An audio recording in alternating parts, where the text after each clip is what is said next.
Hello, everyone. Before we get started on this week's episode, just a quick word that YouTube, in all its infinite wisdom, has decided that some of the Die Party games are now not suitable for advertising. It doesn't mean a whole lot for the content. I'm not going to censor the videos in any way, but if you'd like to lend your support so that Die Party can continue to grow, please check out the Patreon or subscribe on the Twitch channel. Enjoy the episode.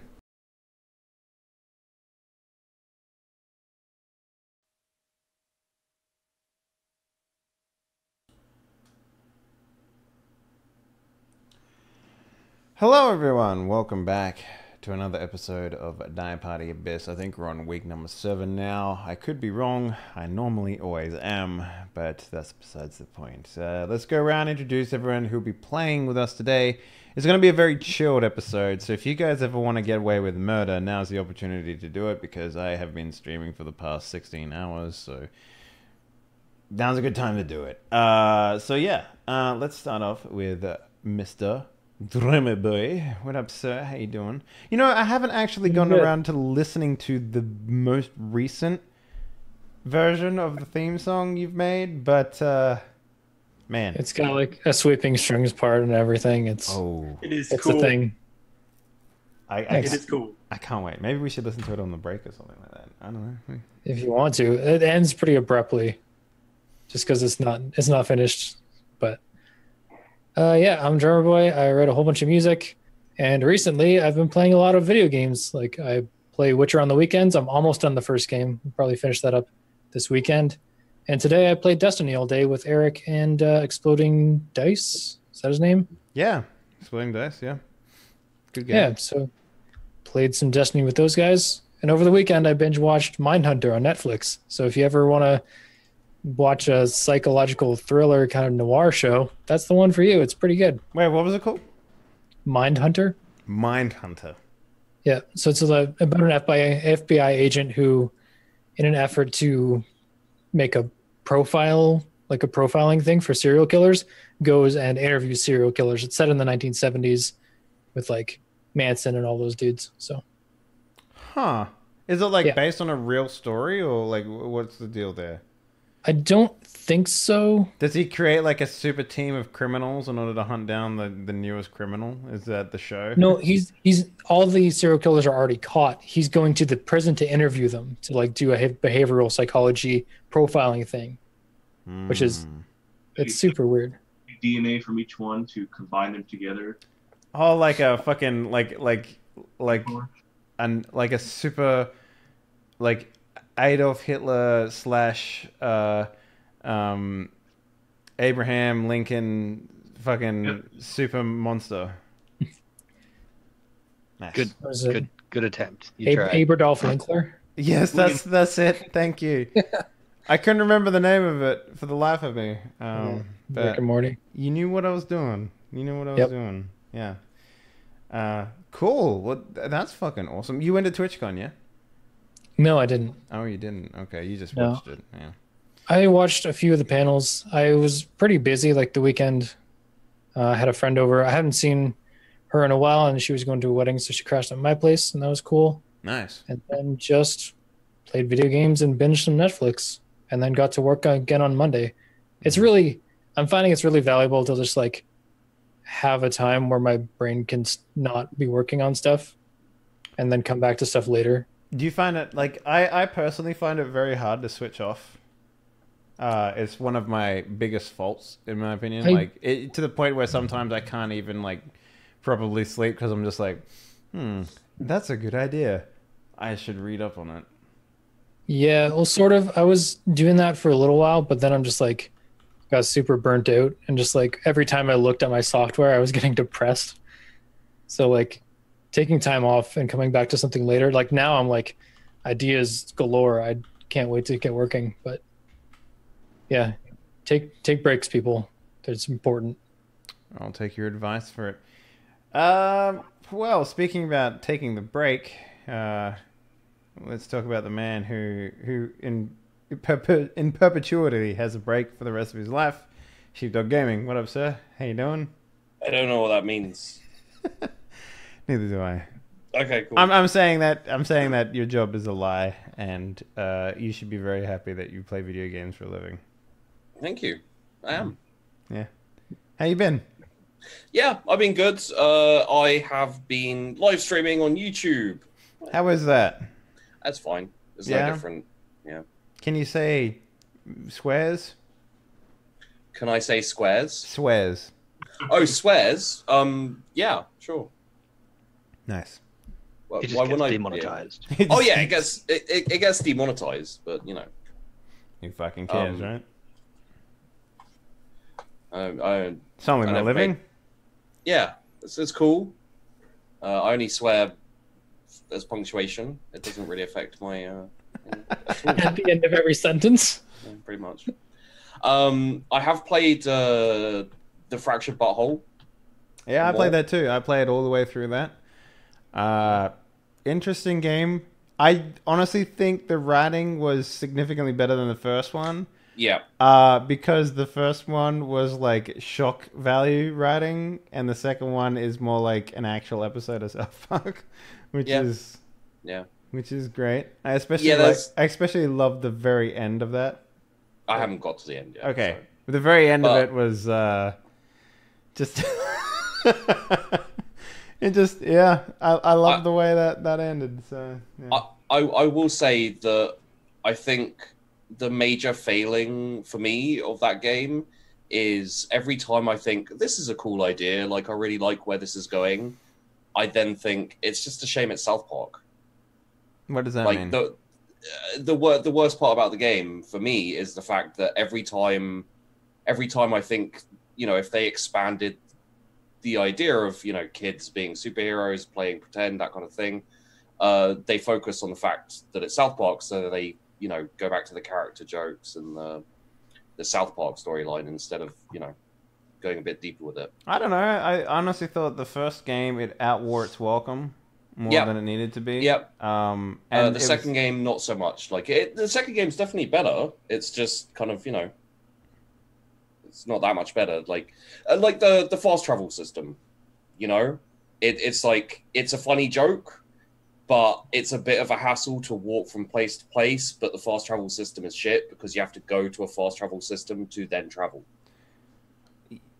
It'd be so much easier to call up FastPass and travel to a fast travel location. Yeah, but there's so much you miss out on by doing that. Like, in fact, I kind of enjoyed the fact that there were moments in the game where they're just like, fuck it, man, walk around. I'm like, great. Yeah, like, this is the thing is, I'm happy to walk about. You know, you don't really need the fast travel system. It's just annoying that to use it... It's like hearing the design meetings all over again. Yeah. It's annoying to walk to a fast travel point further away from where you need to go to travel to a fast travel. It's like, it's funny once, but it's in the game for the entire time, and it's aggravating. Dude, it's like 28 hours long. You'll get over it. Oh, no, I totally will. I'm just saying that's a good example of my problem with South Park. Some of the South Park games. Okay. Well, I didn't really like. I think the combat was a little like there was a lot of meaningless combat in the game. Yeah. But other than that, the boss fights were just fucking great. Like I have done the General Chaos. General Chaos? Professor Chaos. Professor Chaos. You really do need to go back and fight Bill Bill Cosby. Bill Cosby. Yeah, that'll do. It works. People Morgan pay Freeman. me enough. You do need to go fight Morgan Freeman though. I've fought him once, but I need. Henley couldn't get it to work. He tried and was like, I don't know, I'm giving up. I'm tired. No, I watched a guy do it, and it should have happened like instantly. But like, I think you needed to wait until he finished saying the line and then hit him again. But you were just like spamming punch. I think that's what happened. I don't know. Okay. Yeah, it doesn't matter. I mean, it's the secret hidden boss fight. You've got to do that, otherwise you haven't actually beat the game. It's true. Yeah. Anyways, anything else, Sheepy? I've been going on further on the Shadow of War, and I've just had a fight with a giant, riding a giant tree, fighting a Balrog. So that's fun. Cool. Yeah. Sounds like it. Yeah, that's Lord of the Rings right there. Like, I mean... Yeah, I'm still enjoying it. It's got a good fast travel system. You press you press your map, click where you want to go, and you just go straight there. It's wonderful. Oh well. Oh well. No, let's catch up with you, my man. It's been a week. What have you been up to? We're basking still, in the light of South Park being finished and hearing all the godly praise coming in. Oh well, hey, I don't know. I am long since You didn't do the fast travel system, did you? No. Good. But no, I'm psyched that it's finding its audience, and that's really cool. Other than that, pretty much internal playtesting on secret new indie game, and watching horror movies because it's October and because I barely need any excuse. Not too much else. So, okay, there's a couple new horror movies coming out this month, and there's one that I'm particularly interested in called Happy Death Day. Have you seen that? Have you heard of that one? I have seen some of the promo materials for it. Yeah. And the other one, have you seen It, the new It? Yes. What did you think of that one? Because I'm trying to convince some people to watch it with me, because, horror movies, in my opinion, are best experienced with a group, right? But... I thought it was honed. If you're afraid of clowns, then it's weapons grade. If you are not, then it's kind of a fun roller coaster. I thought of it as mostly vapid but well crafted. Yeah. Wait, have you seen the original? Oh yeah, yes. Boy, it's a foggy memory now, though. One of my coworkers who goes by Patches is terrified of clowns, and for him, the original one fucked him up for life. Oh yeah. But I'm not. That's not in my wiring. I'm scared of stuff I can't see, if that makes any sense. And so clowns, I'm always just kind of like, what the hell is that? But they did a great job. There are many scenes in it that are burnt in, despite overall feeling like it was pretty silly. Mm. And what do you think of the idea of them splitting it up into two parts? It's ironic because my first big break as a director was on the sequel to a major game that a lot of people said shouldn't have a sequel, but I'm not really into franchises. I would love it. More things stood alone. And I recognize that that's not the most popular sentiment, given that so much of my career is based on sequels. But yeah, I think that would have been much better as a one-time experience, along with most horror. I don't want to see the Babadook 2 or whatever the fuck. Have you seen the promos for Snowman?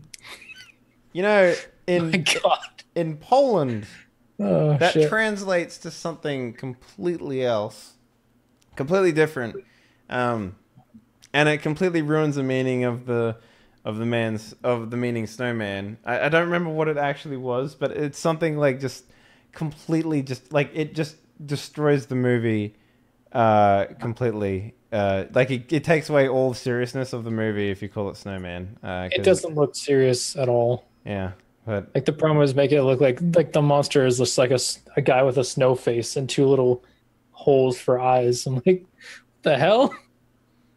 It might be good. It might be awful. I'm leaning toward awful, but everyone likes the good Ouija board movies. That's a good Ouija board movie as far as I'm concerned. Summon a demon, it takes on the life of a snowman, and then they have to wait out the snow. I don't know. Is that how that works? Yeah, that's how I would make it, at least anyway. I just want it to be like a horror Frosty the Snowman story. Horror Frozen would be way better, in my opinion. But yeah. Well, shit. Doc, my man, what have you been up to? Not much actually. It's been a good week. Doing some gardening, playing some of the same old video games that I always play. Yep. You're a man of no surprises. So Yeah, man of simple tastes. yeah. Mm-hmm. That's okay. Everyone's entitled to their simplicities. Yeah. Well, I heard an interesting statement from Graham just before we went live about how much he loves his chair, but I doubt he's going to repeat it here. Hello, Graham. How are you? How's your week been? This chair's good.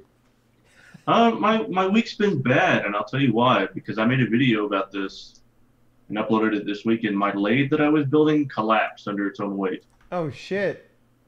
And in the video I made, you can see the support, like the base part that I made. I didn't do any. I was kind of experimenting with some joinery, so I just basically hollowed out the bottom of this post into a smaller post and put it into a hole, and that hole basically leaned over, cracked the entire base, and the entire thing fell apart. So I'm making a bench model instead, like a bench lathe instead. All right. But yeah, so that's, the show must go on. Are you making a video on how not to make a lathe now? Is that your new thing? Well, that's sort of like how all my videos end up. Learn from me. You still made something. You made a broken lathe. Yeah. So it's a win. I would. Okay, great. Well, ladies and gentlemen, it's been about a week since we played. Before we get started, has anyone got any expenditures that would like to purchase? I still don't have enough. Still don't have enough? What are you going for? I need 15. I have 12. You got like fucking, I guess two in the last one, right? So, yeah. Okay. All right. Fair enough. No one else then? Can I buy bomb-proof armor real quick? Sure. How much XP you got? Just get a flak vest. I've got 8 XP and 3 style points. Oh, you need 9 XP. I'm sorry. Can I trade in 3 style points for 1 XP? You need 4 to do that, actually. Fuck. Yeah. I do actually have my next level up thing, which is body 4. Oh yeah. Wait. It's 20 XP, right? Primary attribute is new attribute times 5. So yes, 20. All XP. that time holding your breath inside barrels. No, it was I am 60% long. it was fighting that huge gorilla man outside the wall. Just Got you. Tone me up. Yeah. All right, sure. I think. No. Yeah, I think I might get another point in body. Wonder why. Copycat. No, I'm gonna hold it. Yeah, I'll wait. Okay, no worries. All right. So last episode, we watched as a grenade thrown by none other than Charles Cromwell Abernathy. I didn't throw the grenades. Who threw it then? You were the cause of the grenade being thrown. It was Jonathan you punching Hyde. a Nazi. You punched a Nazi, which was the trigger. That was yeah. the signal. You told me to throw it when you punched that Nazi. Yes. So the catalyst of you punching a Nazi resulted in Jonathan Hyde launching a grenade into the room. It bounced. Now, we never actually did a grenade throw last time. Well, in the rules for throwing grenades, it says you don't need to actually roll unless accuracy is important. For example, throwing it into the mouth of a T-Rex. So where exactly are you aiming I at? figured seeing as I'm just throwing it into the hole. I'm just kind of throwing it in front of me. So it's not like I didn't think that an accuracy throw would be No. important in that All right, case. just making sure. Because, most games I play these days is, as you say, in a lot of cases, throwing a grenade into a china shop. So, that's fine. We don't have to do that, thank God. Well, actually, I got to roll for, the shrapnel and where it hits. We need to determine the hardness of the floor, just in case the grenade bounces. Yeah, these people are wearing leather, and leather has known to stop shrapnel in some cases, so we're going to roll for the hardness of each piece of shrapnel. There's 25 of them. Not really. No, we don't have to do that. This isn't the 1980s. We don't have to do that shit. Can you This is a pulp movie. It's all smoke anyway. There's no shrapnel. Can you imagine what if Twitch was a thing in the 1980s and role-playing games were in its infancy as it was back then? If someone tried to do a show back then now as to how people used to play role-playing games, Like just straight up, like you'd be there for a good half an hour trying to work out one roll, right? Yeah, they wouldn't even call it chat. They just call it well, actually. Have you guys ever heard the Dungeons and Dragons radio show pilot? No.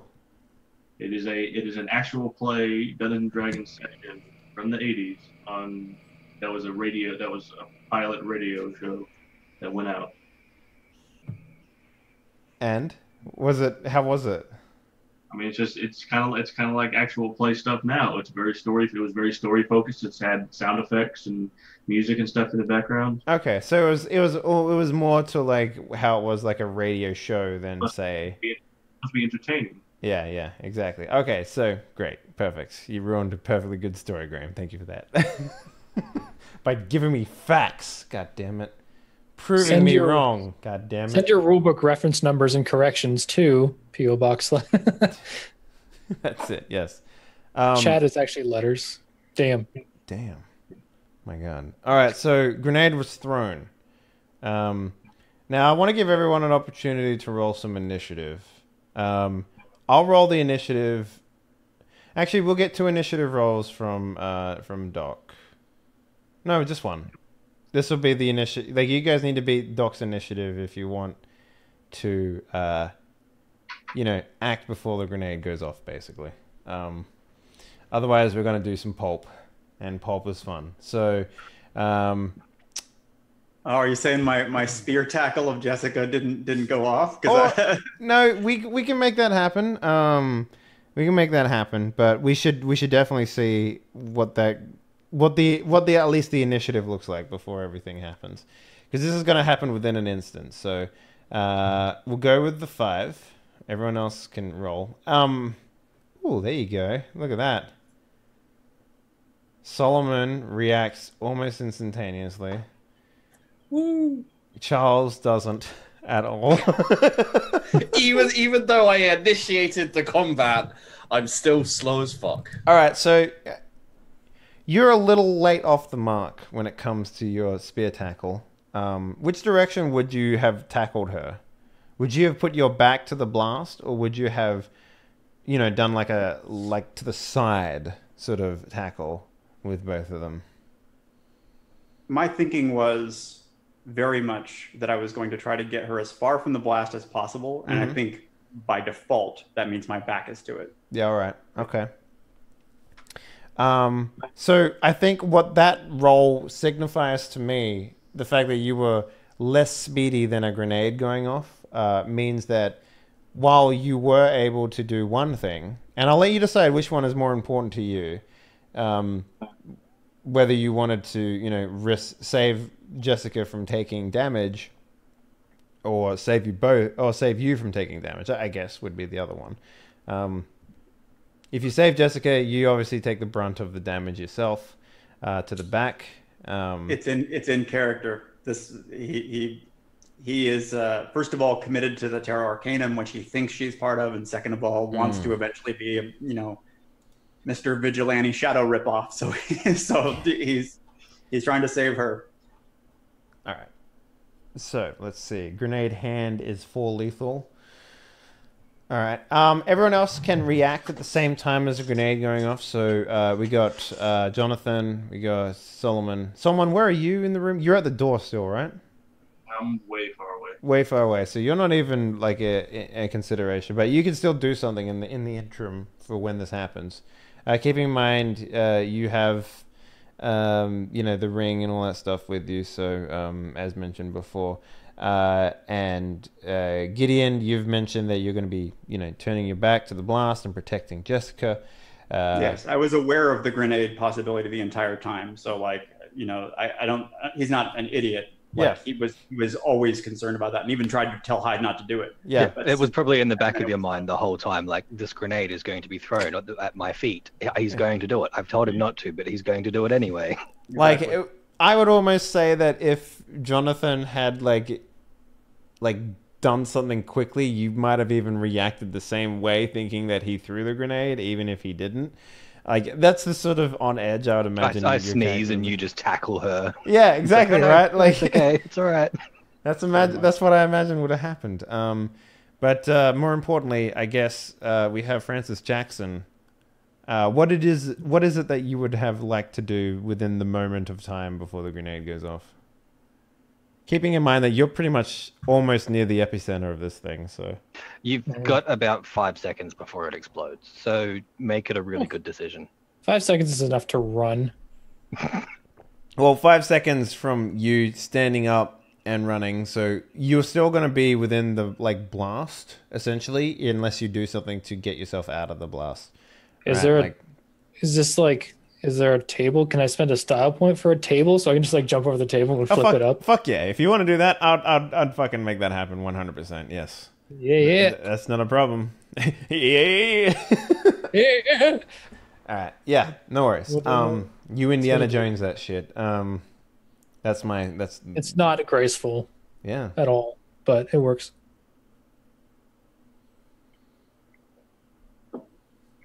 The book is in front of him on the floor, by the way. Yes, it's true. No, he's it was fielding in it with my his body. He made a point of it last time. Yeah, it was in my bag. They didn't have the book. I didn't ever bring it up because I didn't know if anyone could be trusted. Yes, that's true. It was in your So, bag, and your bag is Over my a shoulder. messenger thing. Yeah. All right. Okay. Yeah. We can deal with that. And I guess that's everyone, right? Yeah. I guess. Oh, Hyde, what are you doing? Are you just lobbing it in and then turning your back to it? What are you doing here? I was going to use the moment of everyone going, "Oh shit, that's a grenade," and I was probably going to step behind or try to get behind one of the columns that you said were in the room, Mm-hmm. if I can, because pretty much the only thing that's going to save us is cover. Yeah. Okay. Cool. So, all right. For this role, I think I'm going to give Gideon half cover, because you're not behind a full cover. You're basically just prone on the ground, right? So, I'm going to give you an extra 2 dice on your defense roll here. I did throw it into the hole as well, so it's most of the blast is going to be directed up, so he's only going to get the shockwave and not the shrapnel, so it makes sense to have some cover. Yes, that's the reason why I'm giving him cover, mostly because he's on the ground. It makes sense. So I would love to spend some style points on this if it's possible. It seems like absolutely. a moment for style. I've got 4 of them. I don't. How does that work? We just modify the pool before rolling. Yeah. So wait, where did I put that thing? I thought I made a handout for this. I guess I didn't. That's weird. Oh wait, sorry. I'm getting my games confused because I did this exact same thing for the other game, so I've got a text file for it though. Okay, so style points can be spent to reduce damage. It's 2 points. It's two style points for 1 point of damage reduction. So we need a damage roll from from Jonathan. This is with full lethal, yes. Because there are Nazis in the room that need to take damage, so... I thought explosives didn't actually take a damage roll, it was just the flat damage. Maybe. Let me just double check. It does have special rules here, let me just check. Yeah, I think it's 120 something, 127. Explosives, okay, hold up. Well, there's still several types of grenades. They're all treated the same in regard to rules. Hand grenades explode in a 5-foot radius, damaging everything in the area. Area effects on 127. Okay. Yeah, while area effect attacks are very powerful, only the weapon's damage rating is used for the attack roll, and opponent's skill rating is not a factor. Alright, hold up. Okay. Some attacks such as explosions damage everything within a given radius. Because they do widespread damage, it is effective. There is an effective way to dodge such an attack. Characters caught on the radius of an area effect only get their passive defense rating for their defense roll. Creatures' size and wound penalties, if any, are not in factors when defending against area effect attacks. But any cover your character has or armor he is wearing will grant him some protection. Alright, so this is how we're going to do it. Drummer Boy, you're behind the table. You get 4 extra dice. for full cover. I guess Gideon, you get 2. You can only include. Let's see. I believe defense. I'm gonna have to go over the rules real quick for that. Defense is So passive defense is it's just body. It's just your body. So whatever your body rating is, plus the modifying dice that you have, and okay, area effect attacks made with fire acid. Okay. Only the weapon's damage rating is used for the attack roll. An opponent's skill rating is not a factor when it comes to placing and throwing the weapon in a particular location. Okay. Okay. All right. So I need from you, I guess, Jonathan, a 4 dice roll, please. So that should be 4d10 greater than 5. Wow. That's You what rolled- I mean. I don't. You I'm not rolled sure if nothing there, so you rolled nothing there. Oh, right. That would explain why that was so fucking horrible. Yeah, so just do it manually. Just go 4d5 greater, 4d10 greater than 5. So okay, that's pretty good. All right, so I need just the 2 defense rolls from Francis and Gideon. And that's a body roll, right? Not a defense roll, because defense is a bunch of other stuff. So it's defense minus your dexterity with a modifier of your +2. So for example, what's your defense? My defense is 4. Okay, so what's your dexterity count? 3? 2. 2? So you just roll straight defense because you're getting a +2 and you're removing 2. So yours is pretty easy. And what about the yours? The style points would be applied after I take damage. That's right. You can Yes. do it retroactively. Sweet. So mine is 6, So what's your dexterity? 3. So you would, so you would. 7. Yeah, 4 so plus 2. 7. Yeah, 4 plus 3. Yeah, Difficulty 5, I assume. difficulty 5. Yeah.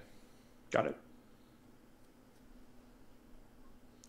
Okay, so you weather that grenade. Like it basically, maybe the back of your cape or whatever clothing you're worn is like completely shredded and it's like maybe steam coming off and it's a little raw, but you're fine in terms of like lethal damage is concerned.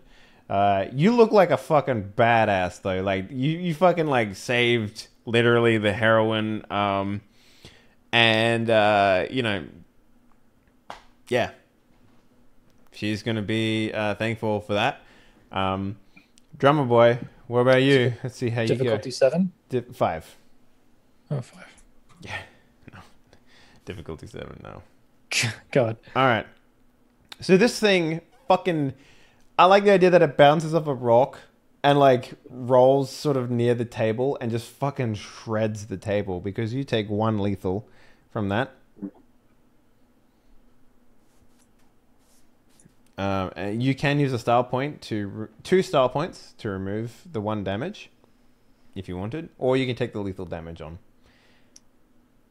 Is there like negatives to taking lethal damage on, or you just have less damage? You just have less damage. I'll just do that. That's fine. Yeah, okay. So the grenade sort of like blows up basically right next to you. The table is incinerated basically, or just blown apart by the actual blast itself. And you yourself take a bunch of shrapnel in your from maybe the splinters of the wood going into you or something along those lines. It's pretty fucking gnarly. What does your wound look like? Your 1 lethal. What is your total health, by the way? Is it a 4? 6. Oh, I'm fine. Yeah. you'll be fine, dude. Yeah.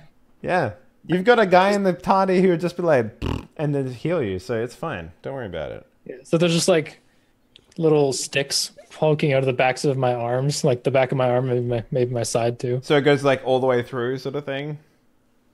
You see like blood kind of seeping through my jacket. That's awesome. That's awesome. Yeah. What But is the your book is sick. What is your floor? Danger magnet. Makes sense. Yeah, makes sense. Yeah, the grenade rolling towards you. Yeah. All right. This is one of those scenes. It's like You know when there's someone coming down the hall, you're not sure which way to go. I'm Uh-huh. doing that with a grenade for a second and then booking. Yeah. Or like when you see a plane crashing towards you and you run in the direction the plane is coming down because you're an idiot. Yeah, that sort of stuff. Yeah. All right, so I need to roll some defenses for these Nazis real quick. There's 3 of them, I said, digging a hole. Well, they were. So they just get fucked. Okay, that guy is probably incinerated.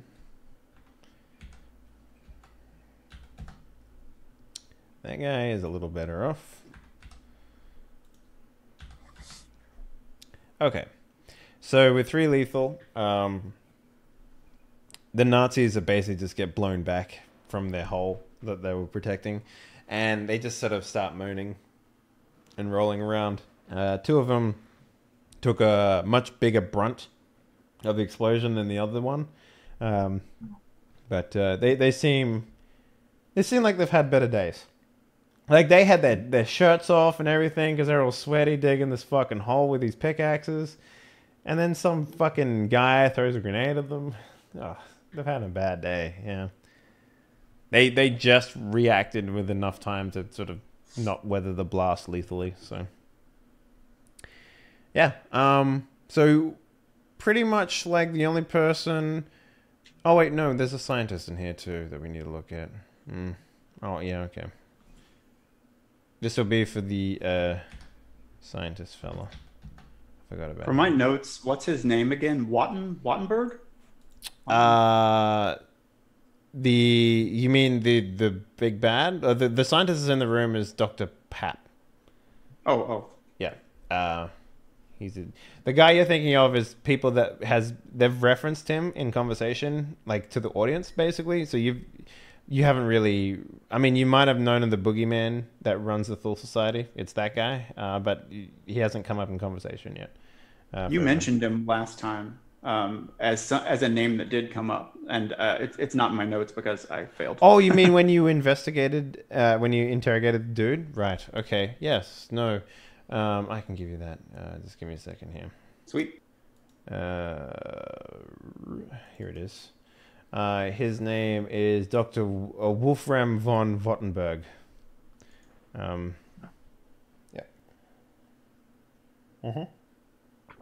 So, what's the next course of action, guys?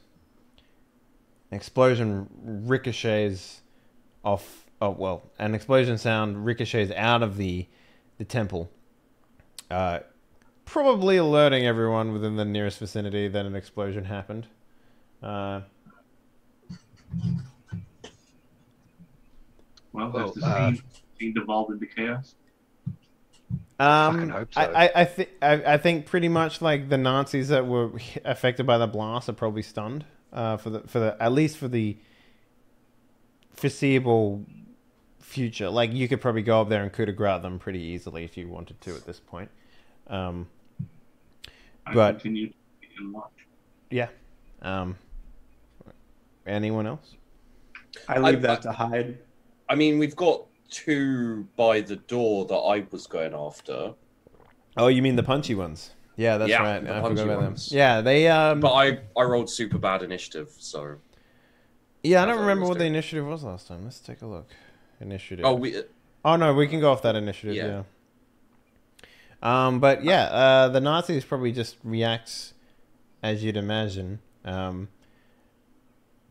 You were punching one of them, right? So the one that got cold cocked probably just continues to be unconscious for the time being, and the other one will attempt to make a run for it. Okay. The big word there being attempt. You can within your space, I guess, attempt to do something else. Yeah, I was wondering, is he, because obviously clocking a dude and then him running off, is he within stab distance? Because I've got to draw my sword as well. I mean, you tell me. It's your turn. You can spend your action pulling out your rapier, or you can just whack him with your walking stick. Face. I think I'll shoot him. Headbutting worked so well last time. Just use that. It's worked twice now. You want to shoot him? Yeah, I'm gonna shoot him. All right, go for it. Like kind of like the last enemy running away. Whether I hit or miss, it's still pulp. So maybe I mean, someone. you can always take a turn to line up the shot. You can just be like, Yeah, that I like that. Can I take a turn to like? Can I do like a Crack me proper up. aim? Because I'm sure I'm gonna miss anyway. But I'd like to. He is Yeah, sure. proficient with melee weapons, which are largely silent, and yet. That's true. It's true. So let's see here. I need to open up that fucking file. Maneuvers. There we go. So aiming, I think, is a +2 per turn to a total of +6. Maximum +4. Okay, yeah. So you can spend your turn. You pull out your pistol and you aim down the sights. Like aim, yeah, and he's kind of running off, like whimpering, like. you do like the full assume the position, hand on the hip, Yeah, he's shoulder like- straight. Yeah, we Yeah. get it. We Yeah. get the scene from his perspective. He's sweaty. He's like, Scheiße, Scheiße, Scheiße. And you just take an aim, and let's see how you go. You get a +2 on this. Okay. He is probably quite a distance now since you let him run. So the modifier to hit will be. I love this. I love that you let him run. Okay, so medium. So what is the long distance? Is it 50? Your range on your pistol?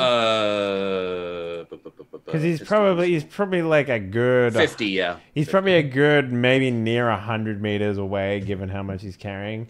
Okay. So, yeah, I'd say medium range because it's 2 times the distance of your pistol. So, -2. Wait, so -2 to the +2 because Yeah. I aimed. Okay, so just all right, dickhead. So it's just But a it 0. looks good. That's what matters. It's just Yeah. a 0, yeah. Yeah.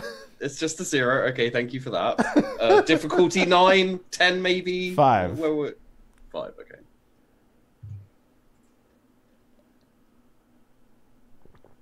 Okay, there you go.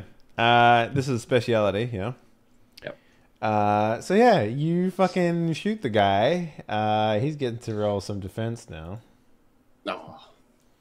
Wait, you think I was just gonna let you do it? So, like, we get the idea. We get this scene right from your angle. And then like a second later, the guy like gets hit in the back and drops. Yeah. And then you like go, I don't know, smug to yourself, and then he just sort of gets up and he starts fucking running again. Shit. He runs right past me. I'd like to do something. I'm pretty sure he's run really far past you at that Well, point. would you have liked to do something before that have happened, Graham? No. No? All right, cool, great. If I can do something in this, like while everybody's ears are ringing, I'll spend a style point for this if needs be. Mm-hmm. What I would like to do is like imagine that, you know, in every pulp thing, like somebody tackles somebody out of an explosion, they're always like right on top of each other. So it would be romantic if Gideon wasn't such a fucking creep. Okay. And so what Jessica sees in his mirrors, Yeah. if I can get away with this, is one of them looks like her the last time I saw her as a Terra Arcanum person, probably very different appearance. The other one's the Nazi version. Yeah. And I want to say, one of these women at least is an illusion. Which one, I wonder? And I'm just like inches away because I don't know if I can trust her. Yeah. So think blonde like oh fuck, what was that? There was a pulp movie that came out a while back where they had a female pilot and she was blonde. Fuck, what was that fucking movie going? Anyway, think Starlet with like the blonde sort of, you know, curly hair sort of thing. That was her in the Terra Arcanum, and Ravenhead Nazi basically is the exact opposite. So she's sort of known for like changing her looks, I guess, which is, or coloring her hair a lot, or, you know, you can look into that however you want. So but the she's one a Twitch streamer. yes. But the one difference that hasn't changed at all is the fact that she has rat green eyes, basically. So That's the one thing that doesn't change with her appearance. So I thought, honestly, I thought you were gonna make a joke about like anime hand on the boob sort of thing. You're all up in her business. No, that'll be a Charles scene. It'll be accidental. Okay, cool. Yeah.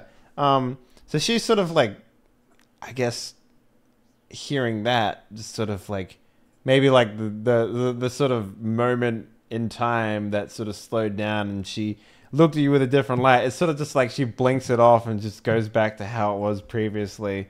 You know, instantly reminded of how much of a fucking creep your character is.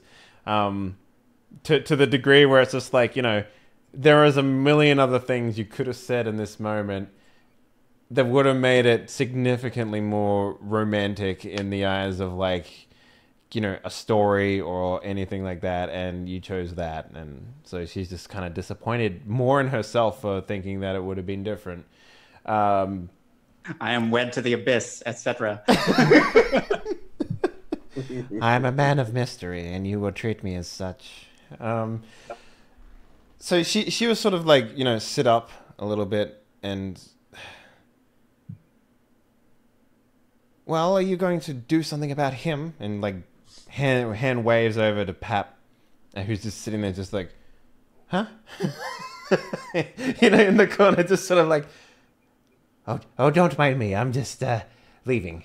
And he like goes to like get his papers, and he's just like, well, goodbye. Without looking at him, I just say, Mr. Hyde. Like, And I'll step out from behind the column with the rifle. Yep. And he was like, oh, I see. Well, I guess the jig is up.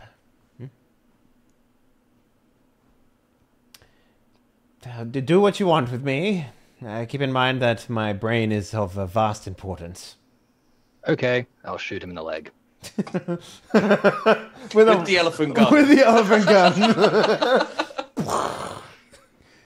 What are you using to shoot his leg? Just for sake. The flintlock. The blunderbuss would probably actually kill him anyway. So I've got the flintlock. I'll shoot him in the leg with that. But that's a ball fucking bearing, isn't it? Aren't you just shooting him with like a lead ball? Yeah, pretty much. So you're gonna like break his thigh? Yeah. Okay. I mean, is a bullet much better? I mean, I'm not shooting him in the head because his brain's important, but I can shoot him in the leg and he'll be fine. Sure. All right. Go. Cool. You shoot him in the leg. What do you want to happen to this leg? Do you want it to just be like, do you want him to have an injury for life? Do you want him to walk around in like a crutch or something for the rest of his life, or use like a cane?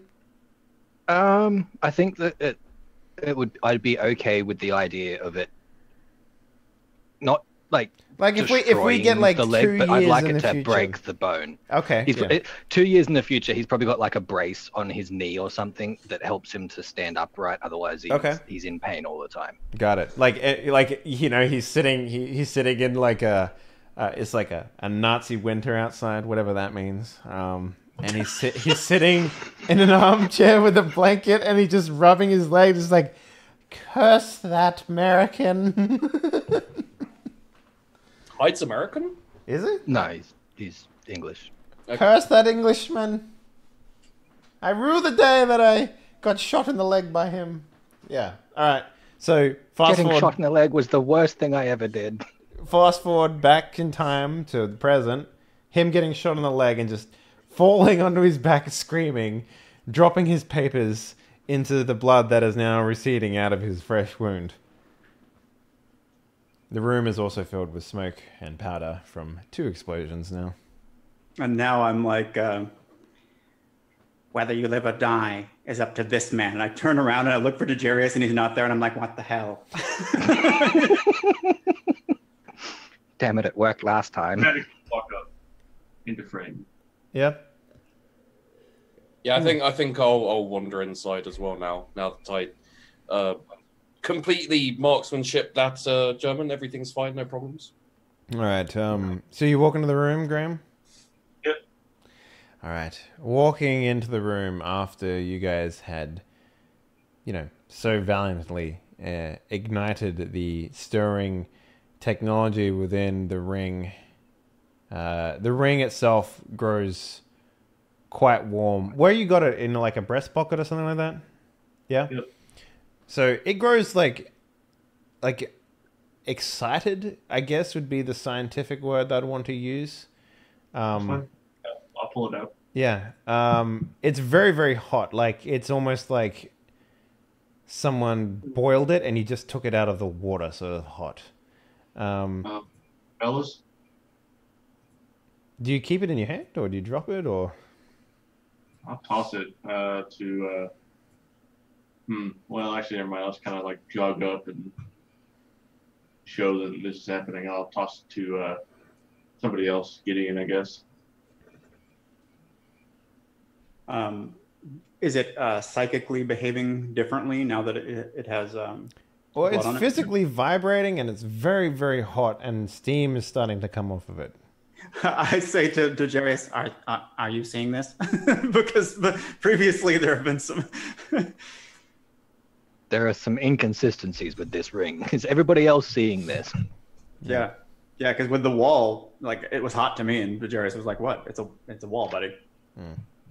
I forgot about that. But if they all appear, if their eyes are all kind of widening, and as I brandish it around, then I'll say, well, I will walk over towards the hole. Like, did rubble? What's the state of the kind of weird you don't purgatory? you don't get to actually do a whole lot because the moment that you ask for everyone's impression, the room starts to quake a little bit as the floor, if there's tiles, imagine there's tiles and like imagine a green light appearing outward between the cracks in the tile all the way up to the entrance of this small chamber that you're in. And the pool itself is growing like from an inky black. It almost like the only way I could describe this is remember Portal? Remember when you'd put like a shot of the portal against a normal wall upright and then you'd shoot it on the ground in front of you and you'd look like you had to walk straight forward through the hole into like the wall outlet and you wouldn't feel like weird or anything like that going through. You're basically looking through this abyss, and instead of being like an inky blackness, it's starting to form a shape on the other side of like what can only be described as like intense wild jungle. So by your portal description, I assume that we're looking down and it's the perspective of if we were to walk straight down, we would be walking on the floor, right? That's right, yes. Like the whole perspective is tilted 90 degrees. Okay, cool. The floor with underneath your feet, the tiles, start to actually like fold inward. So instead of you guys, walking on tiles, you start to walk. The tiles start to bend inwards, right? Your perspective. Imagine you're standing straight, and it's like you're starting to go on a curve now. Like you're starting to curve around into this hole as it like appears underneath you. Like it's basically the same size as the room itself. And you guys are just sort of being falling into this. Yourself, the doctor, Jessica, and the three Nazis, I guess, are all falling into this Yeah, we didn't kill them. abyss. I mean, that's okay. I was going to throw a Nazi into the wood anyway. If this hadn't have happened, that was going to be my first thing, was grab one of the nearly dead Nazis and throw him in. Now, It's like, we'll need food. is there you still have an opportunity to like not be a part of this if you'd like? Is there anything that you guys do to like within this moment of time? I step forward. Yeah, my motivation is truth, and I don't I need to see this, so I just say, it's real. It's all real, and I just jump. You just like fall into it and you just... Yep. So this is the weirdest sensation you've probably ever felt. You go from falling to being flat on the ground, and then just like your momentum sort of slides you forward. And it's kind of like you were sprinting and you tripped and you fell face first into like wet sand. That's what it feels like because your momentum keeps going. Does anyone else do anything? I've stepped into it. I'm in. Yeah. I I think Jackson, after the table explodes, Jackson's just lying on his back. And then all of a sudden he feels the sensation of him standing upward. I'm like, Yeah. I assume that everything's all going to plan, and the smart people have figured out what's going on, and I'm just going to walk in. Okay. Come on, I think gentlemen. Hyde would have been backing up and trying to get away from it until he saw the vision cleared and it was like a jungle. He's like, "Yep, that's it. That's me. I'm going." I would like to get off this train, please. This is my stop. And what of Solomon? Oh, I'm in. I mean, this is why we're here. Yeah. Fallen into The rest of the abyss. Nazis came through with us, right? Like the chick, the doctor, and the three nearly dead dudes. Yeah, I mean they hardly get the opportunity to react. Otherwise, they're not player characters. So, Oh, well, if one of them was like was going to stay out, I would have dragged them in with me. you probably get like, the Nazi soldiers are probably the ones that are reacting like the worst. Jessica's also very startled, and the doctor, for the most part, is giddy with excitement, much to the style of Gideon, I guess, for the most part. They share the same sort of enthusiasm for He's finding probably a also in a bit of gateway. pain as well, which isn't helping him to keep Yeah, composure. yeah. Also adrenaline, probably. It's a weird thing. It's like, imagine you spent your entire life trying to prove something was right, and then in a single moment of time, you got your leg shot, and then you got to prove that everything was right about your theories. It's a weird thing to try and emulate, but yeah, everyone gets thrown through. Like, the only way I could describe this is you go from being reasonably warm to incredibly cold, like bone-chilling cold, to being extremely humid and moist, I guess, would be the correct temperature of the place you've now found yourself.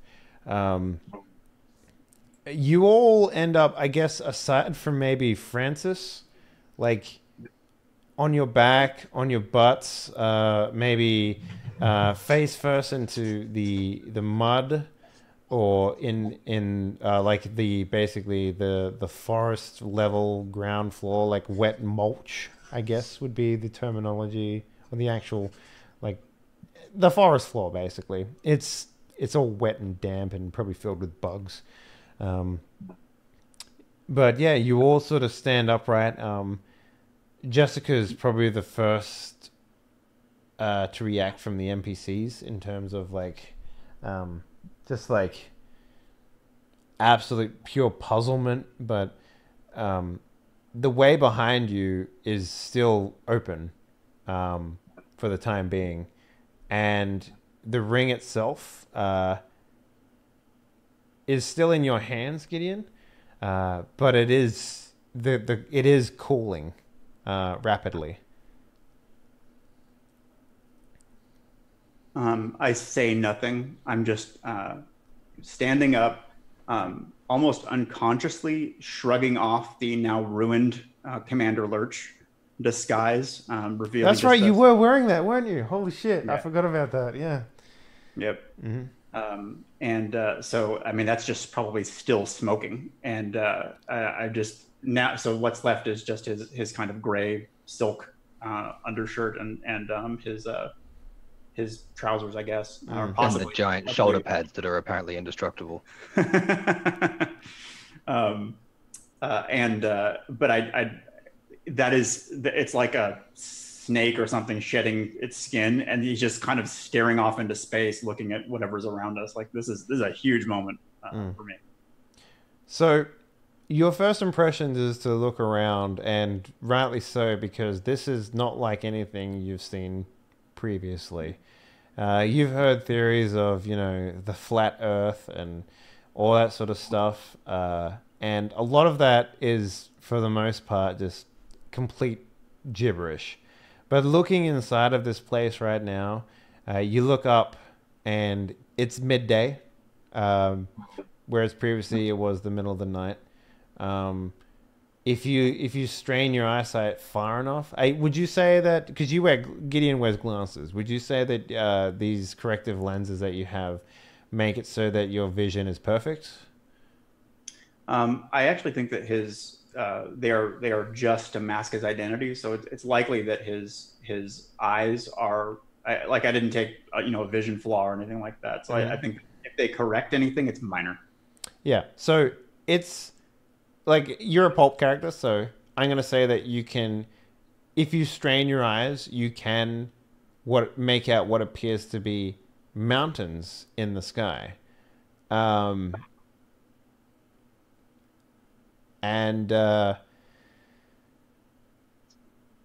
otherwise, it seems like a jungle to you. Is it daytime, nighttime? Like how does time? Daytime. Wow. Yeah, okay. the that sun alone is probably just like what? The sun is really big in the sky, and it's right in the middle, right in the middle, midday. Seems like it's like if there was a more perfect midday, you couldn't have found it, because you like literally 0000 is when you appeared in this town. It seems like. But yeah, the way behind you is slowly starting to like close up. And you sort of imagine you've been pushed out of bedrock, essentially. And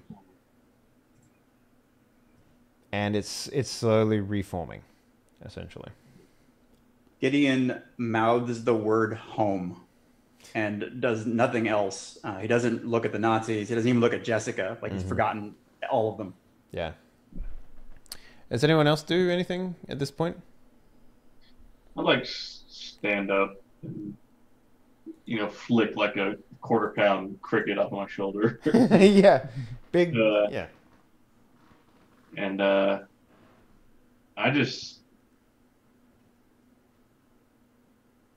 don't really know what to do. I'm just kind of like sitting. Maybe I don't even stand up. I just keep sitting on the ground, just like saying, "No, nobody move." Nobody move. Yeah, yeah. For you, actually, how long have you lost your arm? Like was it a recent event that made you lose your arm? Have you lost your arm for a very long time? Like. Talking like 20 years. 20 years, yeah. Have you ever encountered the phantom limb syndrome? Like, do you feel like your arm is there when it's not? Being left-handed, I don't use my right hand, which is the one that's gone for touch. It's only when I was like came back and like getting behind the wheel of a car or something and being like, oh yeah, I probably shouldn't drive after all. Yeah. Like getting on a horse. Mm-hmm. Well, you swear that for the first time, you can, like, if you're sitting on the ground, you can feel your missing arm and hand in the mulch of the ground of this place. Like, you can feel your fingers running through the mulch that don't exist anymore.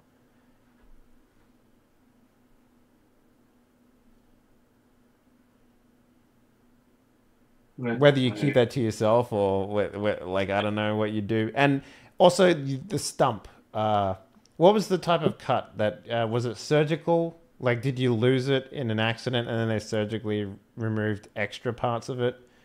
Yeah, it was. So it was basically a piece of sheet metal flew at me and cut my arm almost all the way off, and they basically turned it, sheared the rest of it off. Mm-hmm, mm-hmm. So you feel like an incredible itchiness on the inside of your skin from where that wound was, I guess, healed over. I'm just like looking at the ground, thinking that something's wrong with the ground. Yeah. I'll probably walk up behind him like, "Hey, Solomon!" I'm like pulling the wooden needles out of my back, and you can like kind of hear my skin healing itself because it was so recent and so minor. There's like, oh, it's not so much that, but more like you try and pull the flex out of your skin, and it almost feels like. Have you ever like tried to re-pierce a piercing? Like, say you take it out for like 8 hours, and then you try and put it back in, and it sort of heals over a little bit. mhm. It's like that. Like the sticks have almost like sort of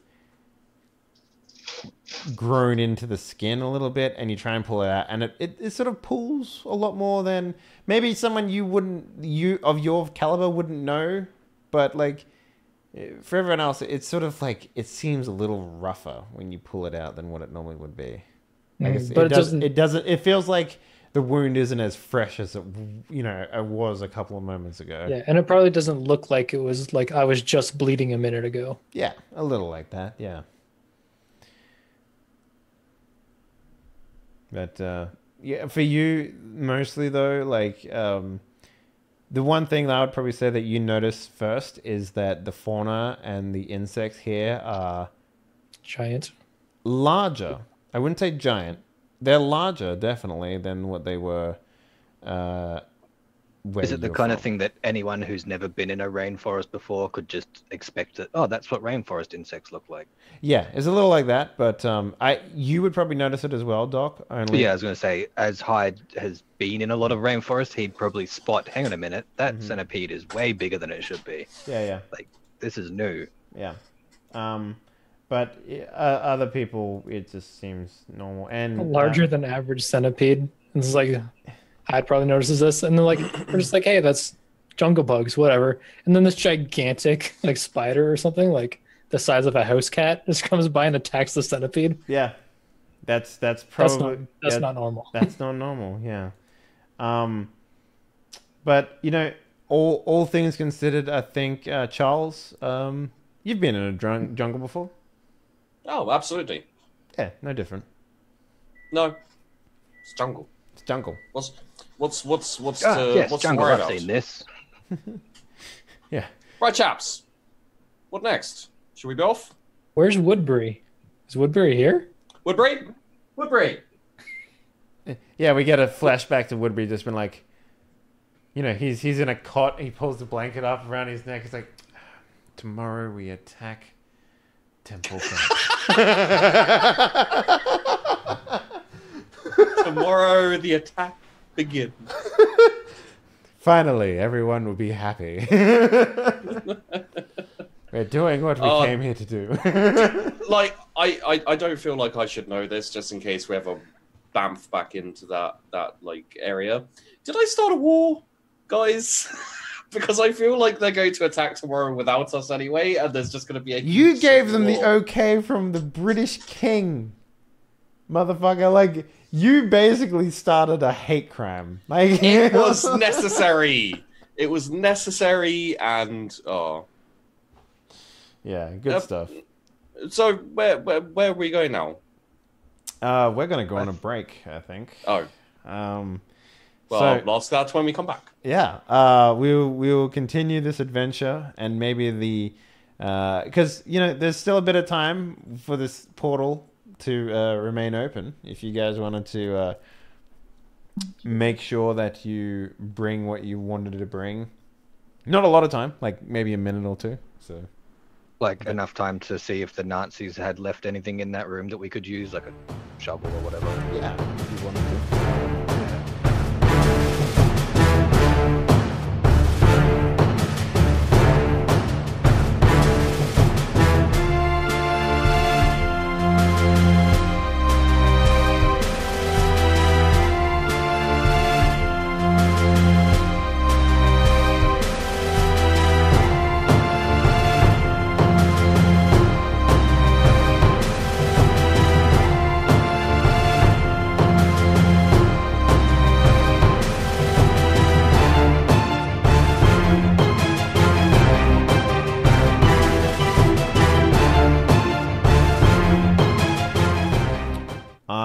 Gentlemen explorers have found themselves. Well, let's not beat around the bush.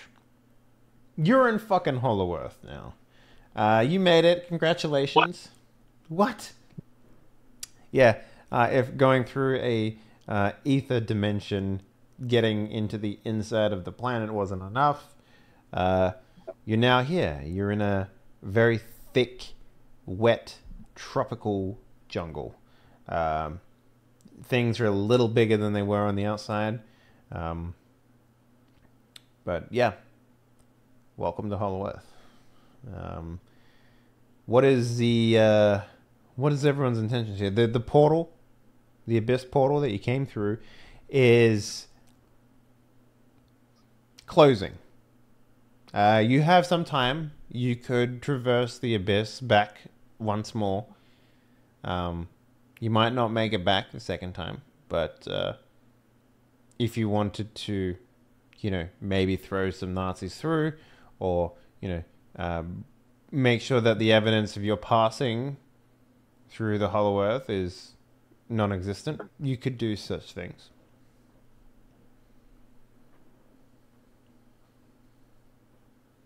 If anybody's going to be the smart, responsible one, it's going to be somebody else. Like Gideon is standing and staring for a few minutes max before he will start walking off by himself if somebody doesn't stop him. Yeah. So there's a couple of things worth thinking about here. One, you do have an entire Nazi force coming right now. So I don't know if you wanted to work on closing it quicker or something along those lines, or maybe sabotage the entrance to the room that you guys are in to delay them. Oh, there's an idea. Yeah, something along those lines, right? Blow the temple up. Do you have any more grenades, Mr. Hyde? I mean, I would assume every Nazi soldier has at least one. I don't know how many star points you got. Should we chuck a couple of grenades in there and then be off? I mean, it wouldn't be a bad idea to block. I mean, to block them from following us, right? Somehow. So we chuck the Nazis that we have through, and some grenades after them. Oh, how about we just leave the grenades on the Germans and throw them through the portal? While pulling them. No, I I think think- it'd be I more think fun. the- It'd be more stick fun to grenades. just Yeah, the push stick them back grenades, through, like we're releasing them. Like, get out of here, and then they're all like, "Oh," and then the grenades just land in front of them. Sounds tickety boo. So let's do that. Except I do like the idea that we are responsible for the temple being destroyed, because wasn't it actually destroyed at the start of World War II at some point? Yep. Wait, did I destroy the temple with that attack from the British? Possibly. Shit! I'll have to apologize for that. The king said it's okay. More to that son of a bitch.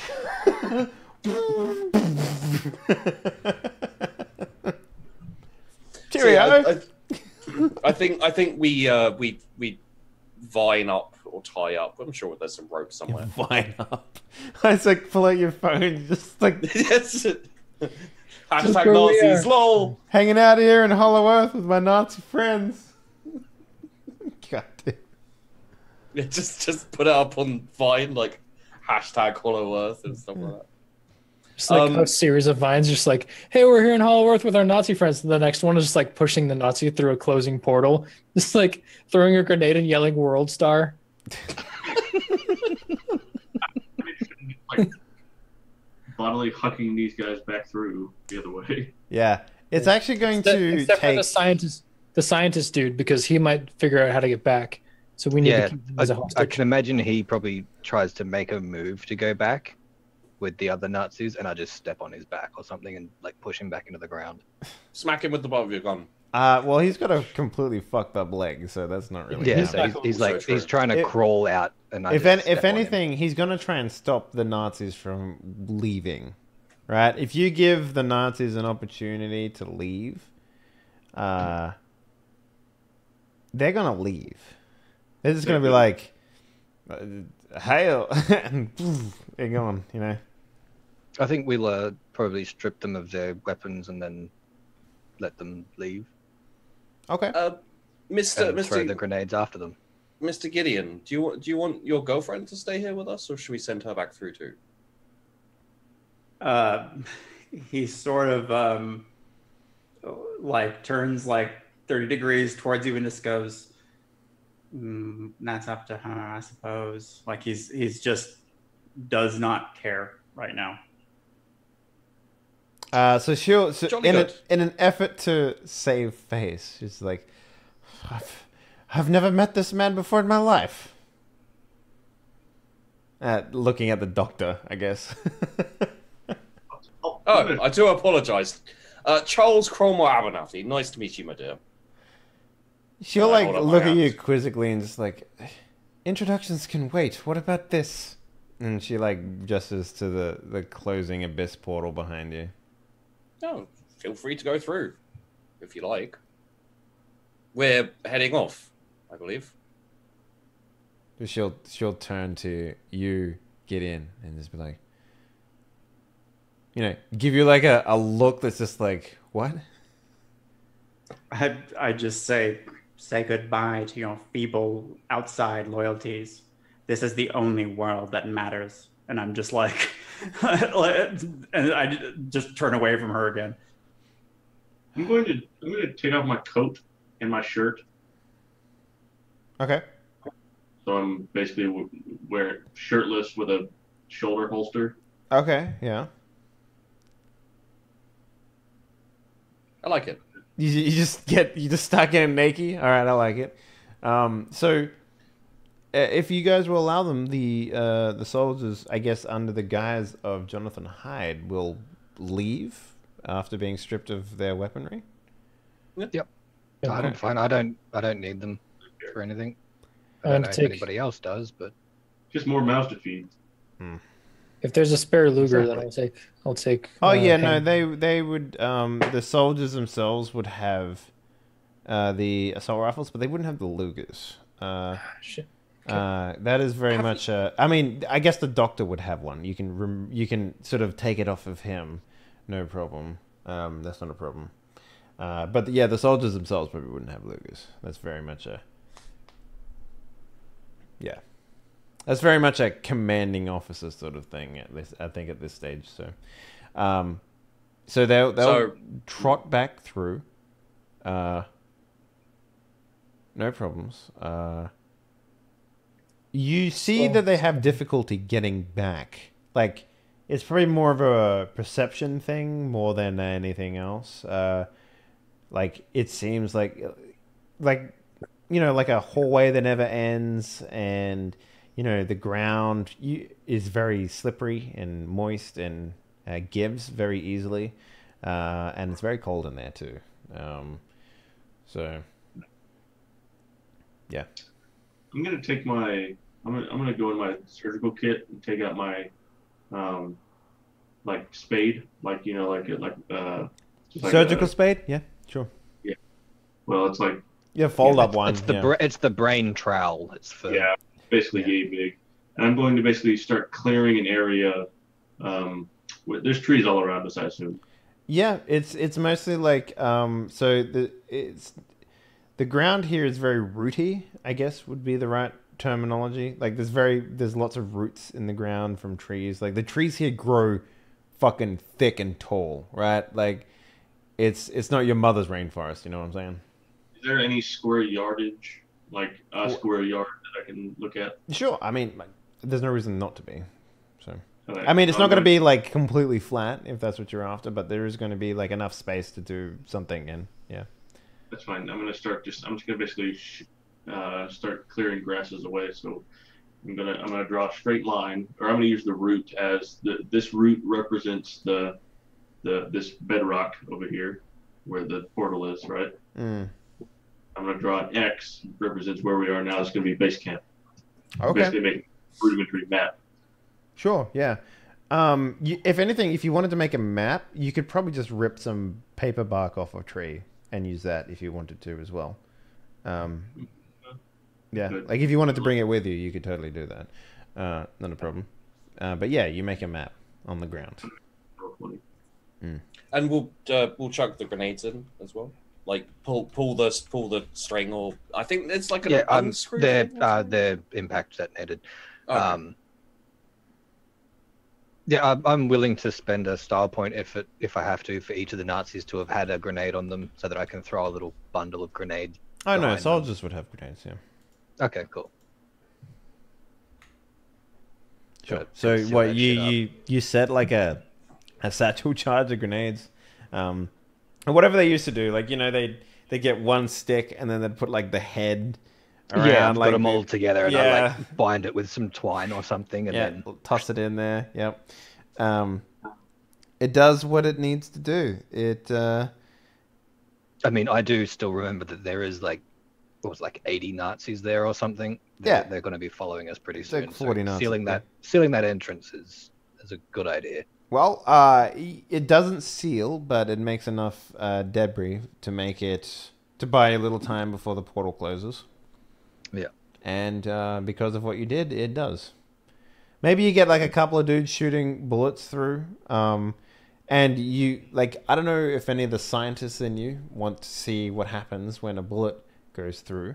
But it basically does like a 90-degree turn. When it gets in, it sort of just like goes straight and then straight into the ground, basically. Kind of almost like it's being magnetized down. And if any of you were wondering why, it's because you're passing through many layers of the earth. And there are certain rare earth minerals, and you get the idea. Like, it's basically just being pulled gravity towards the earth. It just happens to be that the earth is and gravity is very different when you're going through a portal that goes from... I'm imagining it's like all of the space that we've just traveled to is condensed down into one little hallway. Pretty much, the yeah. bullets are trying to travel through that, and there's all these magnetic minerals and things, and as it's going, it's just... Yeah. Mm-hmm. Okay. That makes sense. Yeah. So it's... Yeah, and then it closes up. And what's on the other side was...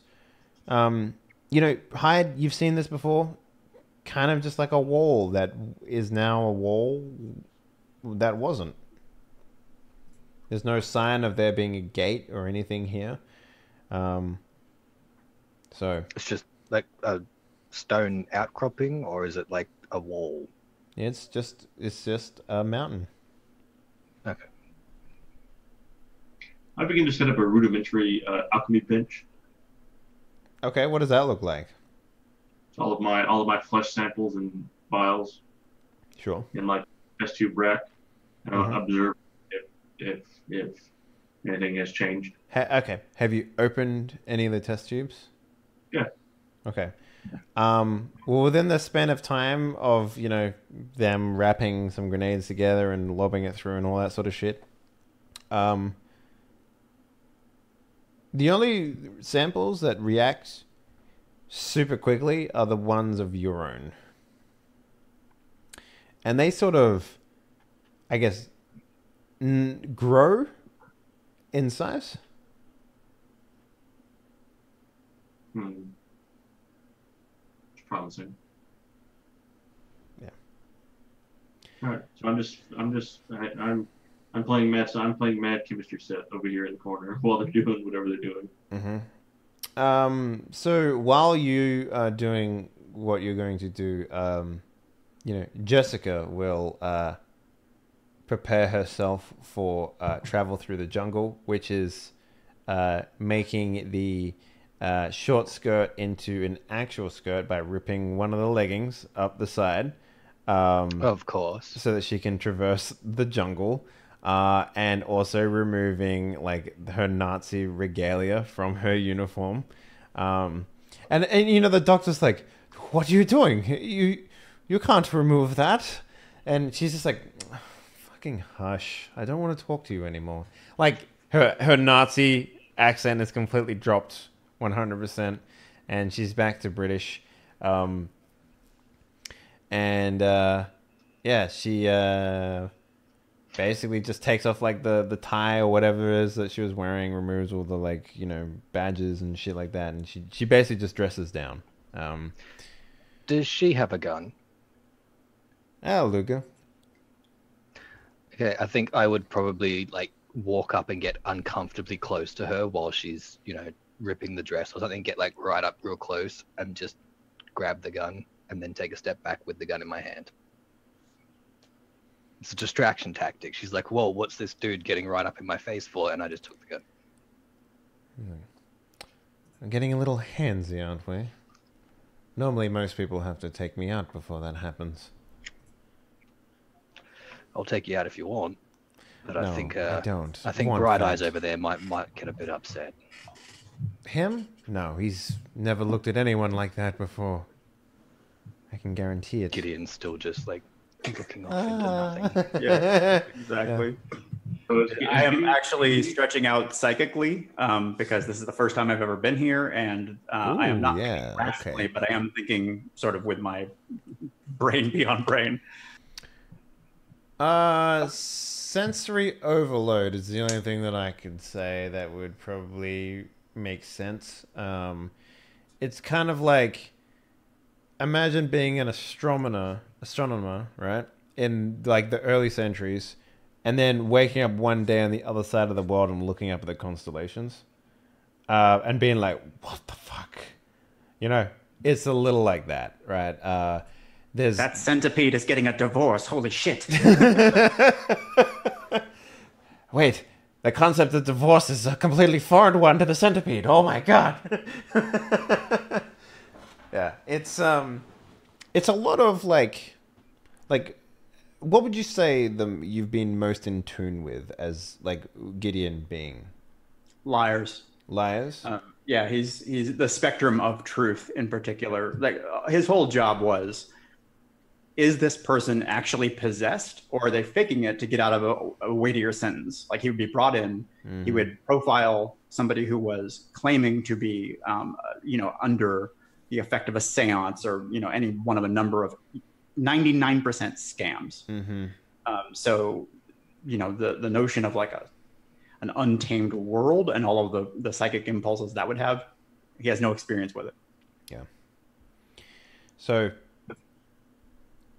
yeah, like it's just like not so much that the bugs are speaking to you, but more that yeah, another way to describe it would be like, imagine you're an avid camper, right? And you camp all the time, and then you go camping in like a dense jungle where everything is just super alive at night.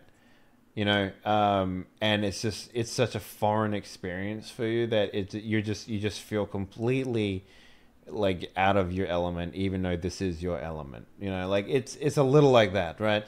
You should feel at home resonating with the earth and resonating with like the creatures, and everything should make sense. Up and up, it's down.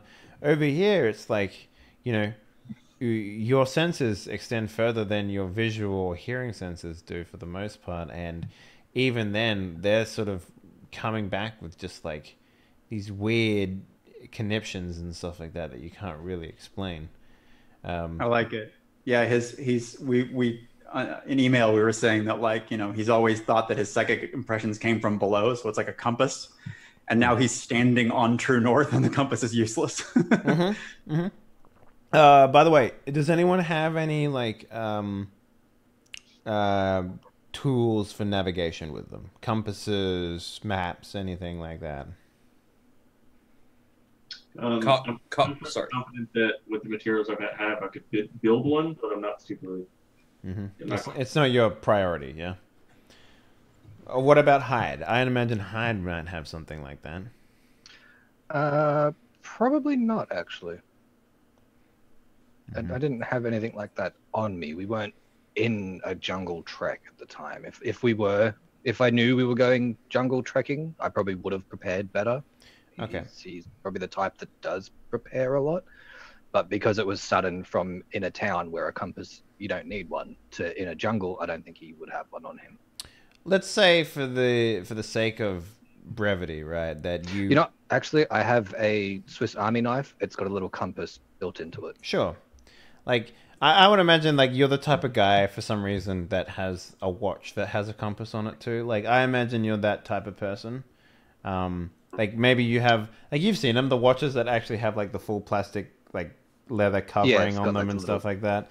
cap on it. For some reason, I just imagine your character being like that.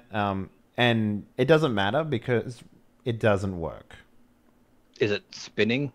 Just like crazy spinning? No, it's just dead. Like normally it floats a little bit and it sort of like, it stays upright. But this Okay, is so sort it of... just points at whichever direction I'm pointing it. No, it just lays flat on the ground. You can hold it up and it like moves. It's like loose. Okay. Yeah.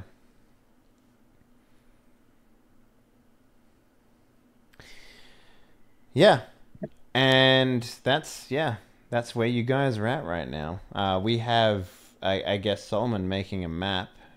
What surroundings are you making it on the ground? Like what are you trying to build here? Bill I've drawn is what I've drawn here in Roll20. It's just a line. Oh shit! You and, drew something on Route 20? I didn't even see. well, I put a P for portal and I put an X for where we are. And Okay. a line of the bedrock.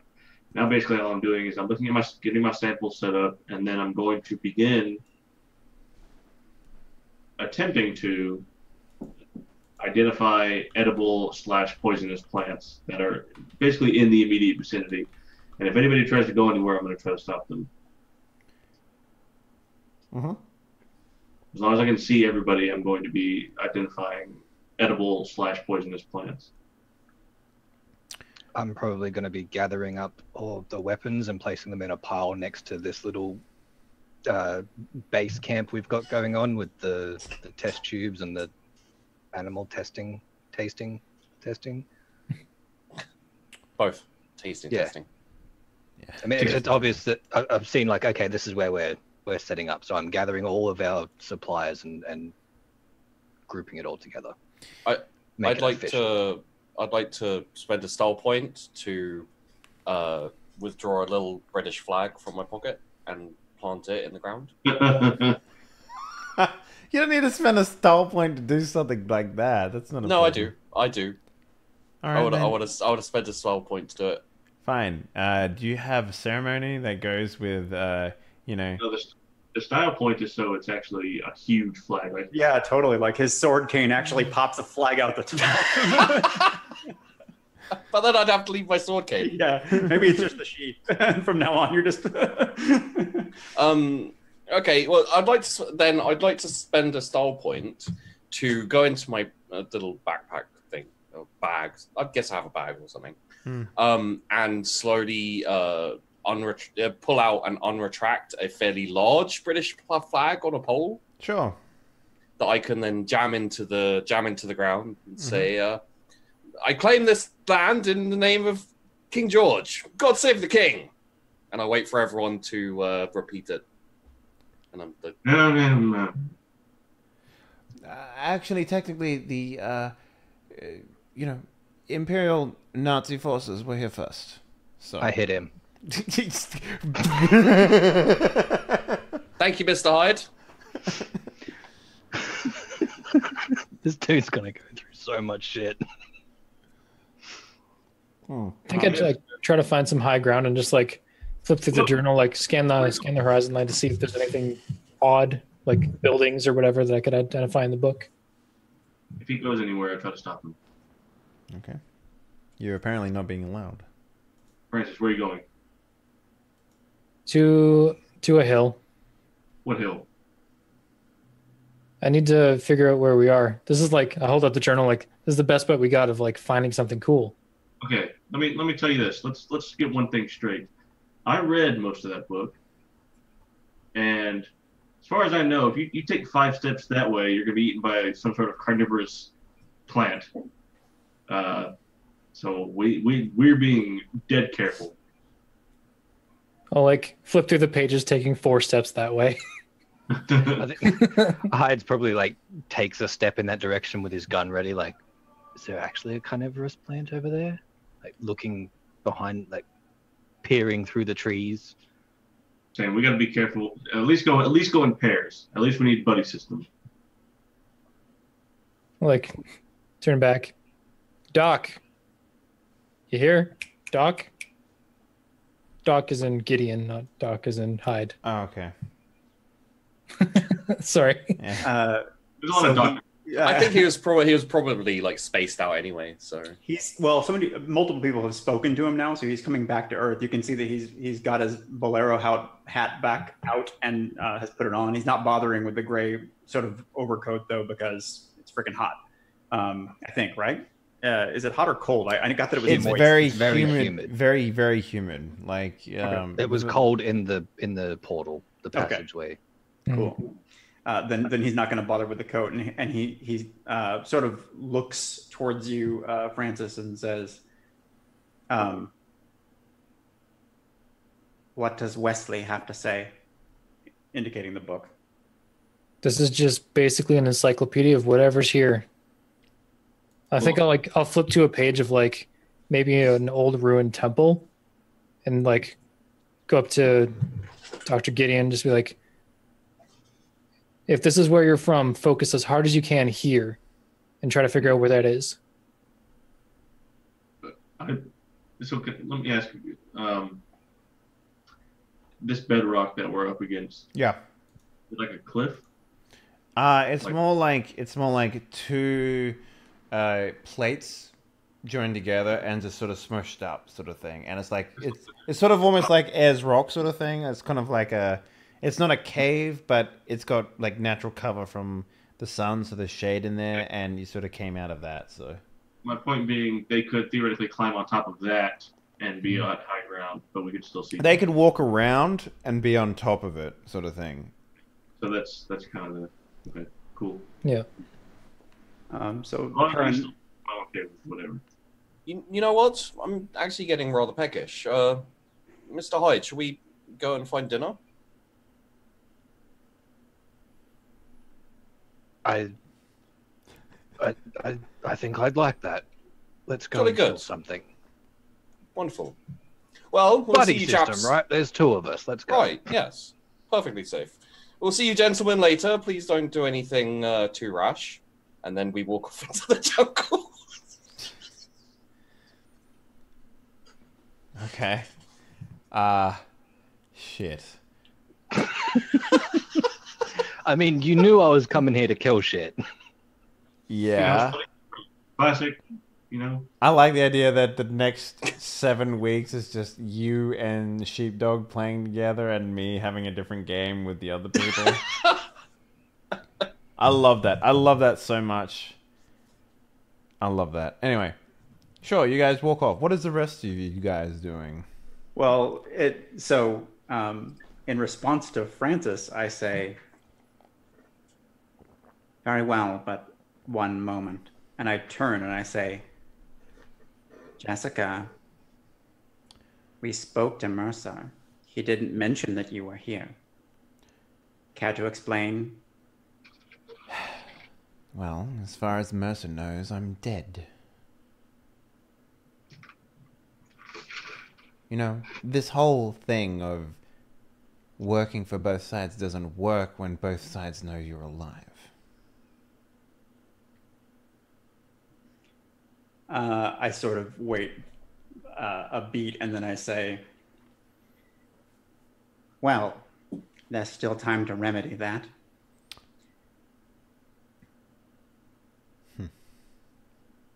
Where do your true loyalties lie, Jessica? Well, I could tell you one thing, and you would not believe me either way, right? That's how I will this goes. I will roll empathy to detect lies. I am specialized in this. Interesting. I like this. I like Is there where a this is difficult? going. What would the difficulty be with her? In a memento. Okay, no problem. Let's see. Okay.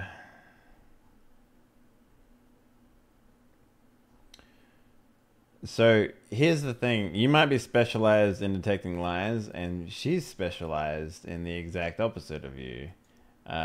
So that's why I need to look this up. Okay. All right.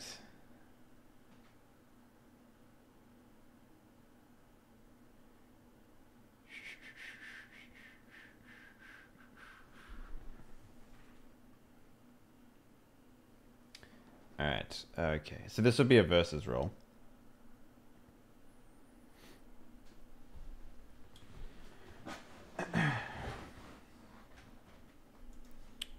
I don't have a sheet made up for her just yet, so I'm gonna have to roll this straight up. It's okay, because I can't tell if you're lying. In real life, you can make up anything. Is there a modifier on my end, or it's just flat?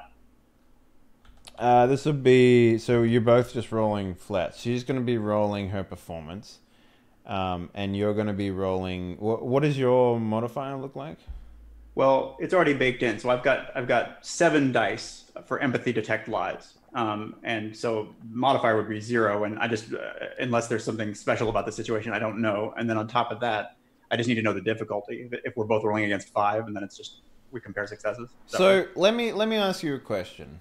So she has a talent called attractive, which means that when it comes to dealing with other people, she gets a bonus. So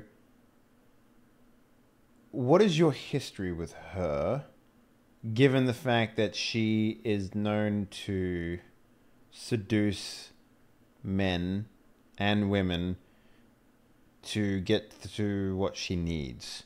She is the spy. She is basically James Bond, the female, right? Except she is more known for infiltrating and working undercover than, say, walking in with, a suit and tux, right? So she's very, very efficient at her job. And She's Black Widow. Not a Black Widow. She doesn't murder people. She She's not a very good spy, infiltrates then. and she, basically, like, she's known for crumbling organizations from the inside. Well, Gideon is young. He wants to be some great vigilante, but he thinks the source of that power is here. But I'll tell you this: he probably wouldn't be affected by her being attractive by default. But if you want to give me a negative or whatever, the thing is, he wants to believe that she is potentially recruitable and that they might work together away from the Terra Arcanum in the future, sort of a Margot Lane, Gal Friday scenario. So I don't know if that changes the modifier, but like he does slightly want to believe that like she is an actual ally and she wasn't truly a Nazi. So let me just state this, and maybe this will influence your decision a little more, because I will 100% remove the bonus if you want it to be like that. There is so attractive. Your character is sexier and more attractive than the average person. People tend to like him and are more easily influenced when he is around. Now, it's not just she has it in the advanced state, which means that she is probably the most attractive person you've ever met in your entire life. Whether or not that affects you is a character decision that you need to make. And the reason why I'm giving it to you is because you're a PC. So if this was someone else, like, they would be, head over heels, gaga, like fucking, Looney Tunes, tongue rolling on the ground, sort of attracted. Well, let's just say that I think she has the face of a hero, right? So maybe there is a modifier. Maybe it's like I'm not on my game. My character is built to detect lies, but I'll accept a negative to whatever you want. It makes sense to me that like right now, especially when possibly all other humanity from Gideon's point of view is irrelevant, I want to believe that she's on our side. Okay. So does she have this attractive trait or not? I guess so. Yeah. Okay. Yeah. There are different incarnations of that, but if it's core to who she is, I just want. It I think is it's a cool like moment. it's literally described in her character in the book as being like, "Yo, this motherfucker's sexy," like that's yeah. It's very straightforward. She's very much like a generic pulpy sort of character. Yeah. Yeah.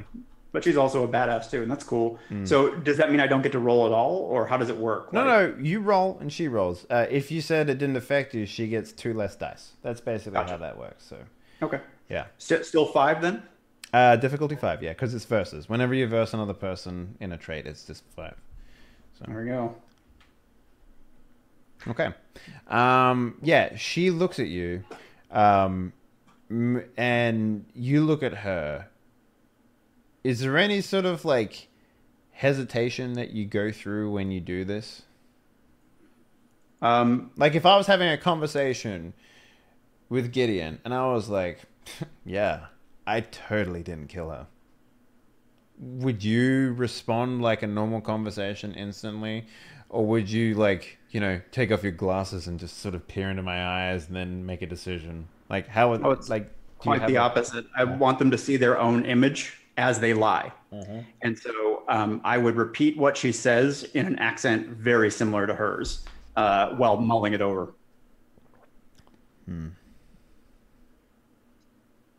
So she'll raise an eyebrow and is like, what, you don't believe me? The dead don't tell lies, Gideon, you know that. She like cocks a smirk at you. I say, but you're not dead yet. Oh, by king and country I am. Okay. Well, if I don't get anything more than what she says, then somewhat frustrated, I say, have it your way then. But these men will murder you if you turn out to be working with the Thule Society. And I walk well out of her earshot to confer with Francis, at which point I will do what he asked and sort of focus on anything Atlantean, because that's where I think I'm from, and to try to get a bearing psychically, to at least assist with figuring out where we are relative to that, which is I think what you were looking for. Yeah. Yeah, is that, and like also testing, like we don't have a compass in this place, so if we need to get to a place, can you feel it out? So it sounds like right now, the Geiger counter is just pinging so hard that like there's no relative. So I just sort of say, If you are the compass in this location, your needle is spinning. okay, then like- I just say, I'm sorry. It's like staring into the sun. All other light is irrelevant.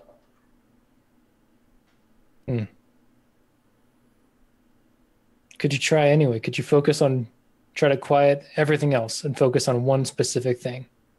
I mean, Dave, if I can roll, I have that ability to roll empathy, charged psychically. I don't know if that even works here. I'm not sure. What would you attempt? What would you be wanting to gain from a successful roll? I think I don't know if this works for you, drummer, but like it seems like we're looking for any bearing that reads more strongly than any other, right? Like just the location of something that feels like it has a draw. Yeah, it's still a little bit like the compass in Pirates of the Caribbean, like showing you what you most desire kind of thing. It's spinning until it like stops in a place. What is it that you want, Francis? I don't really know yet. Like, You're the one with revenge on your mind. You're yeah, so that was close. revenge. Like it's real. Now I just have to convince other people. So what do you want? What do you want to bring back that convinces people? Bringing back a big bug isn't going to do anything. No, I'm gonna have to bring back something that like probably something from T-Rex. It's a good thing we brought the film camera. Yeah. Well, like the stuff that are myths and legends from the above world. If I could bring something back legitimately from that place, be like, this is real. I don't even care about them letting me into college. I just want to destroy them. Interesting. All right. You want to destroy them, so a T-Rex. So you're looking for a blanket civilization Yeah. an artifact like the Yeah, Holy either Grail. some sort of like crazy artifact, like a Mayan death coin or whatever. Oh, okay. Yeah. No. Just something. Just Oh, look, something there's one ridiculous. on the ground right now. Yeah. All right. So why don't we charge those empathetic little empathy finders of yours there, Gideon, and give me Okay. an empathy roll. And because you're asking for the impossible, let's make this a 9. Okay. Yeah, for difficulty. Here we go. Good luck. Yeah. So needle spinning, right? You try you get those fucking superhero movies, right? Everyone's seen them where they oh, I gotta just prime example of this is fucking Daredevil when he sits on the roof and he tries to listen. He tries to hear crime. He tries to hear crime from 5 blocks away, whatever the fuck. And a bird hits him in the face. Yeah, and he does that weird head thing where he tries to see through his ears. It's like that. You get roars, you get people, you get the scraping of stone on stone. You get a bunch of different things. None of them really give you a bearing. It kind of feels like static or white noise, but it also sounds like the above world, except for a few things that sound odd to you. But everything else, it seems like just noise, like bugs and crickets and and the splashing of fish and that sort of stuff. Without a direction or focus, it's very hard for you to find something specific. Is there wind? No. It's completely still. Yes. Okay. Plus, you're also in a fucking jungle, so there's that. But if you go to a mountaintop or you climb a tree, no wind. I just take off my glasses. You see the coin tattoos on his eyelids. He just kind of shakes his head at you, Francis, and says, over towards Jessica, "Fine, you're very pretty. Is that what you wanted? You're distracting me." Just She was just like, "Thank you for the compliment, Gideon. I'm glad you finally noticed." Yeah. And you're like, you can talk to her? Yeah. Maybe I have a fetish for Nazis.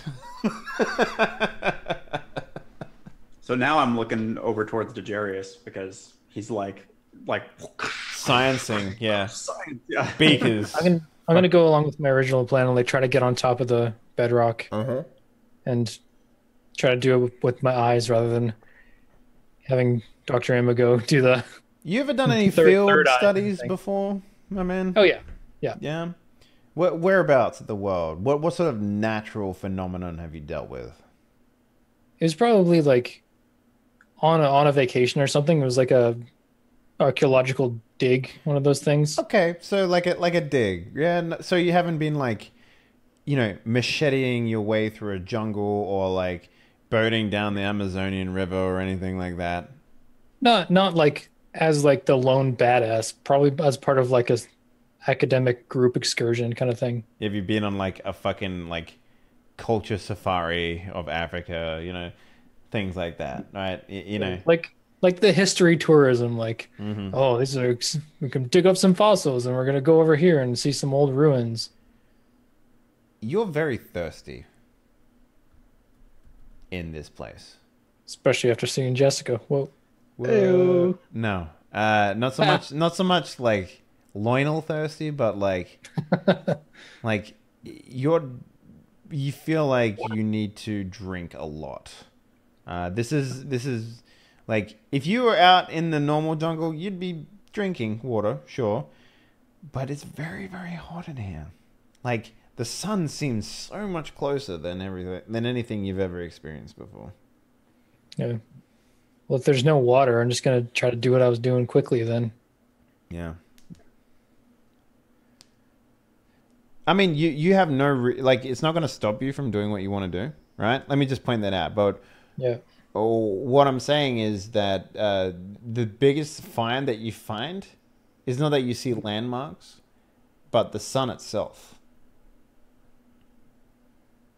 So I'm gonna flip through the book. It's like 4 times the size you remember it. Yeah. Like, it's fucking insanely big. It takes up the entire sky for the most part. So if it's this effect, like, well, it's super effective on me, but there's got to be something in the journal that's like, if they spent 6 months here, they probably learned how to deal with the sun. So there's got to be something in there. Maybe you're a man of intelligence, so maybe this affects you after, you've had your nose in this fucking book since you got it. Mm-hmm. 6 months of time inside of here was an eternity outside. Like, Yeah. for you, 6 months, it seems like a fucking very long time in this place. And you can see why they spent every effort in an attempt to get out. But other than that, like, your landmark find, there's nothing to go off in the book in terms of landmarks. Like, they didn't come in the same way that you did, right? Mm-hmm. Their journal entries are going to be very different. They came in through the jungle. Oh, we're in a jungle. Well, they started in a jungle, and then they continued through a jungle.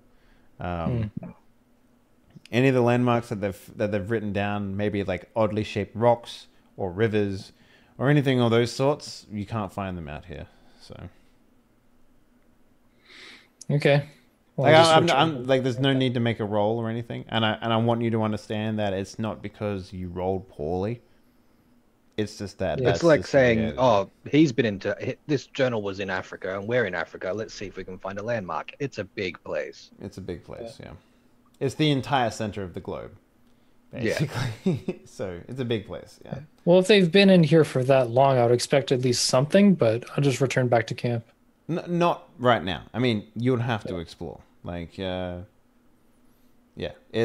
the reality of the situation. Like, I would gladly give you something, but like, Then I guess while I'm up here, I'll like look for a waterfall or some sort of water source because we're gonna die out here. There you go. Boom. Yeah, you can find water from up here. Running water. There's a big river actually. Well, you don't have bearings anymore, right? So I can't say north of you, right? Like, yeah. It's like Pug B all over again. We still. Right in front of us, north. So maybe that's something exactly. Maybe you should establish something to help you navigate. So like if I was to draw a straight line between me and the water source, what's in between there? Like, is there like a notable thing between there? We'll say towards camp and away from camp. How about that? Well, I guess the biggest landmark that you have right now is your entrance. It's basically like Pride Rock, essentially. It sticks out a little bit above the trees, and it has a pointed direction. Maybe you guys can use that as a your bearing for the most part. Okay. I'm gonna go like build an arrow out of sticks kind of thing and like try to like plant it in somewhere high to like point somewhere just so we have like remember I don't that know, thing there's a British flag down there that you might be able to use for just such an occasion.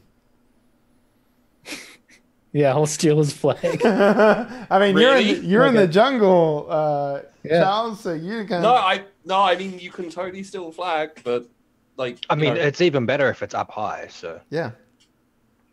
That was probably the justification. Like, you're going to put this on the ground behind trees. So the other thing is too, it doesn't have any wind, so it's not blowing. So you basically just like, slide a stick in the top of the flag so it stays upright, and it shouldn't be a problem. It's not going to blow. Just tell them it's now Fort Abernathy. Fort Abernathy, yeah.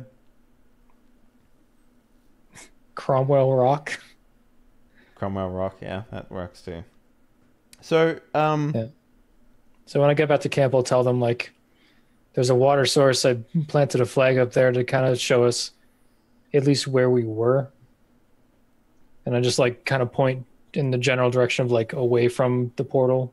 So it's like we just have to go straight line this way. We'll have to use our ears after that. So what is Solomon doing in terms of experiments? You said you were whipping up some tasty brews. What are you doing? What? Experiments. You're doing experiments. Tasty brews. Yeah. You know, you're making... Like, I like the idea that you whip out this alchemy table and it's all just to make, like, coffee. You know, like... The blue bug tastes really good with these green berries. So after I kind of well, like I said, I gathered a bunch of plants and I was doing experiments to see if they're poisonous or edible.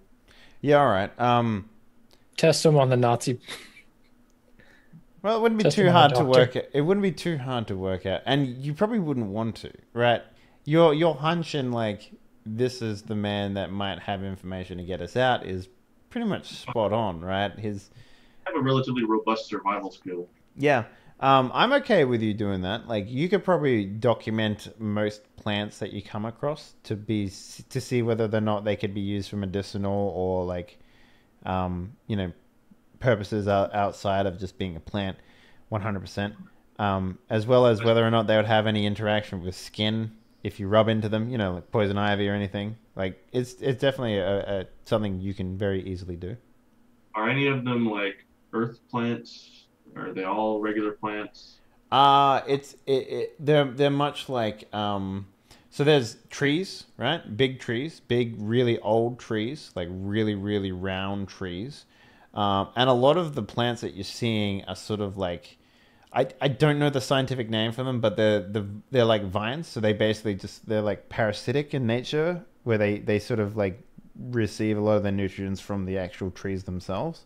So there's a lot of plants growing off of plants, basically. Yeah. Okay.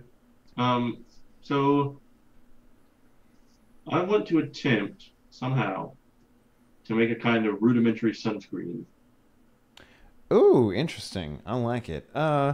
Okay, yeah, we can go about that. That's fuck yeah, dude. You know what? I'll give you a fucking star point for that. That's something I never would have thought anyone would attempt to do, but that's going to be very useful.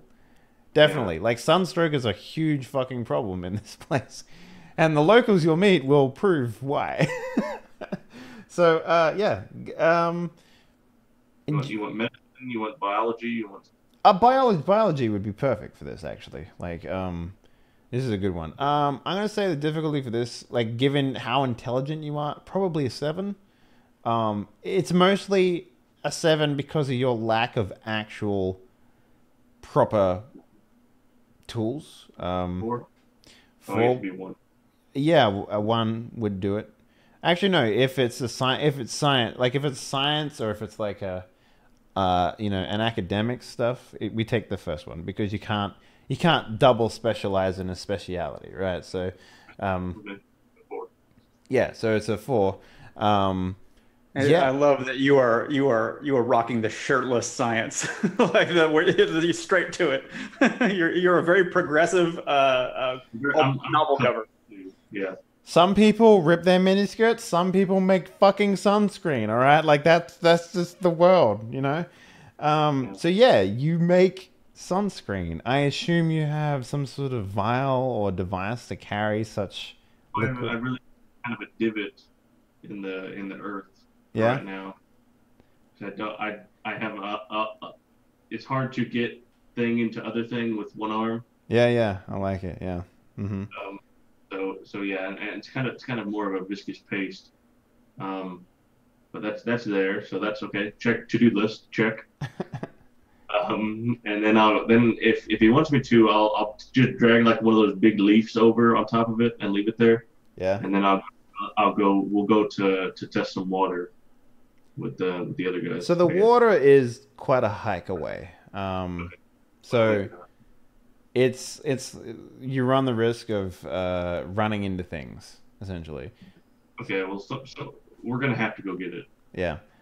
So while everyone's doing that, Jessica's going to take the opportunity to go to the doctor and, I guess, attend his wounds. Since no one is really sort of... I mean, he's basically got shot in the leg and bitch slapped.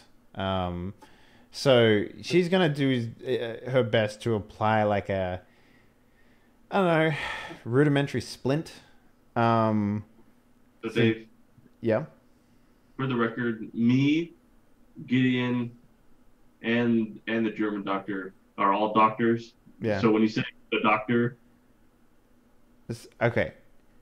The And also- doctor refers to the non-player doctors. okay, fine. Yeah, I would use actual phrases to describe you gentlemen if I needed to do such a thing. So she's going to do... medical training to not be called doctor. All right then, doctor. I am going to attempt to eavesdrop on them. So Stand close enough to overhear. If I sure, can. yeah. The conversation goes along the following: what is it you're doing with these British men? Like, who are you? You're not Eva. And she's like, no, I am, Doctor. Just not who you thought I was. I have different allegiances. You know, tying the splint like a little too tight, you know, like Doctor sort of reacting to that, and he will say, so what, you were lying to this entire time? And it's like, well, no, a good lie, Doctor, has a little bit of the truth in it. The best part is that you won't know which part is true and which one isn't. All you need to know right now is that no one here is your friend. Another really taut thing. And you know, he'll just sort of just lay in the dirt and just look straight up and just sigh. He's like, you know, just go back to woe is me. That's his act so far, at least. And I guess now is a good time to sort of flash over to hungry adventurers looking for food out I in the prefer the wilderness. term intrepid explorer. Yeah. I mean, that says a lot about Charles. So, like... Hungry Explorer or Intrepid Explorer? Intrepid explorer. So, what's the direction you gents are heading in? Are you trying to find tracks? What's the deal here? So Charles has been on hunts before, obviously. And he's Yeah, but always I gone imagine with- pheasants with hounds. No, because quite often his duties take him into, you know, when we first met him, he was Yeah. in the heart of the jungle somewhere. Yeah, but you were so he- trying to like hunt the natives, right? Like that's No, I was trying to broker peace with the natives. Subdue is a nice Broker word than peace. hunt. A hunt, yeah. Broker peace. Broker a very abrupt and forceful peace. Yes. So Charles has no particular skills in hunting or tracking. He shoots things, or you know, he tags along and shoots things. So I'd probably leave it all up to until Hyde gets a whiff of something. Okay. Hyde, you're leading this pony chase. What are Yep. you looking for? So I'm probably going to be doing a semicircle around where we were. Sure. How big? Not moving. What's the radius like? I want to move far enough that I can still see the big rock, the Pride Rock. Okay, that's quite a distance. It's as I said, landmarky.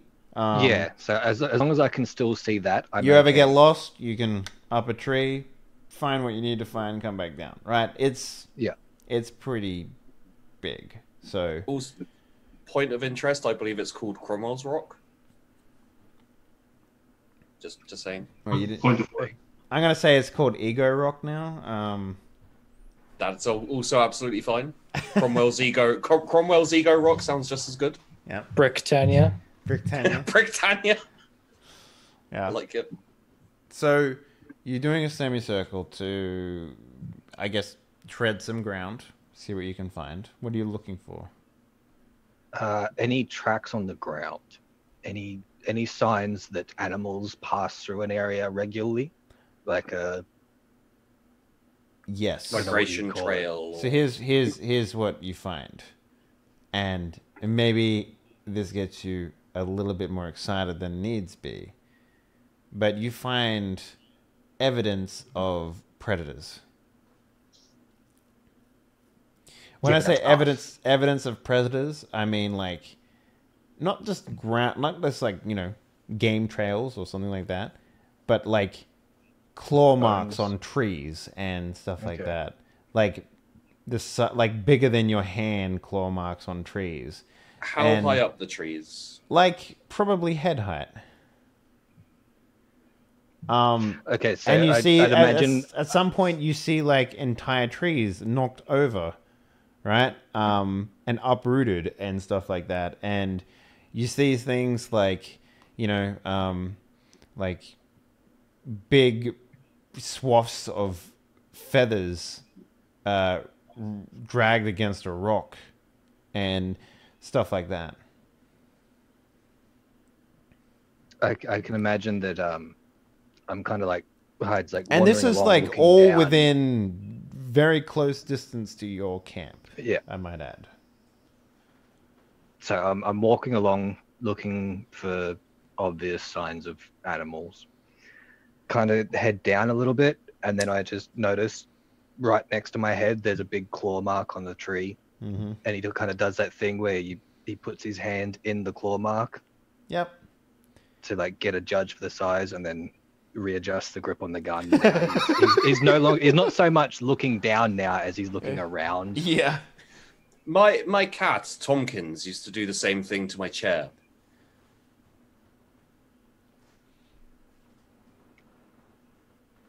I don't give a fuck about your cat. Just making an observation. Well, observe the trees. Yes, I see the trees. Good. You see the woods. Yes. I'm shocked. So what do you think it is, old boy? Some I'd type say of tiger? I'd say bear, but the shape of the claws are all wrong. They're straight and it doesn't curve in at the base. I've never eaten bear before. That's pretty good. It's You got to cook it in its own fat. Oh, fascinating. Shall we carry on then? Or I want to have a look at those feathers you said that were there. Mm-hmm. Yeah. You take a feather, sniff it, hold it up, whatever it is that you do. He's clearly doing something. He's kind of crouched down and he's digging through the mess. Sure. Do you have like zoology or something along those lines? Not really. Nothing that I would apply. What about anything for hunting beasts, knowing beasts, anything like that? Tracking. It doesn't help you identify what a feather is. Yeah. I mean, if I saw a footprint, I could probably say something, but from just the feather alone. That's the not. thing. Like the ground is not mud or like trackable ground. It's all like mulch and shit, right? So like, I have animal handling. that's not going to help you identify what this feather is. So I can handle the feather. Well, no, Okay, it's not an fine. animal. It's just a bit of a. You know what? Fuck it. Mhm. I tried. It's okay. Is it a regular feather? Is it an oversized feather? Well, you've seen birds. You've hunted birds. You've plucked feathers out of carcasses. You know, you've done all that shit. This is very tough. Very wiry. So like something you'd imagine being on like an ostrich or something rather than a parrot. If the ostrich was a little more manly, sure. Okay. I I mean, you've I'll probably I'll like. keep I one like of the those idea that feathers. you've hunted an ostrich. You're a man of taste. Oh yeah, I can imagine it would be safe to say if there is an animal on the surface, I've killed one of them. If I had to put it into a term that us Australians would understand, imagine like a cassowary in the apocalypse. Like post-apocalyptic, like Mad Max cassowary. Yeah, Okay. that's the type of feather that this sort of reminds you of. And for those who don't know what a cassowary is, it's basically an evil turkey. Yeah, about the size of an emu. Yeah. So there you go. If you didn't know what a cassowary is, welcome to fucking Australia. Yeah. All right. Well, I'm going to take this strangely armored feather and see if I can figure out what caused this bloody smear with feathers in it. Oh, I mean, that's pretty easy. Yeah, scuffle of some sort. Yeah. I mean, it's in the same region as like close to where the trees have been knocked down and stuff like that. So No obvious indication of anything leaving the area. Would I be able to actually track what did this? you mean the knocking down the trees and stuff like that? Yeah. I mean, it's not too hard to track something like that, but like basically you do that, right? I'm not going to make you make a roll for this because I trust that you can. It's not hard to see the carnage, right? The problem is that like you can't see the result of the carnage. Yeah, there's no corpse. There was a fight, but there's nothing dead. There's no and there's no like blood trails leading in any direction, and there's no like telltale signs of someone leaving in a rush.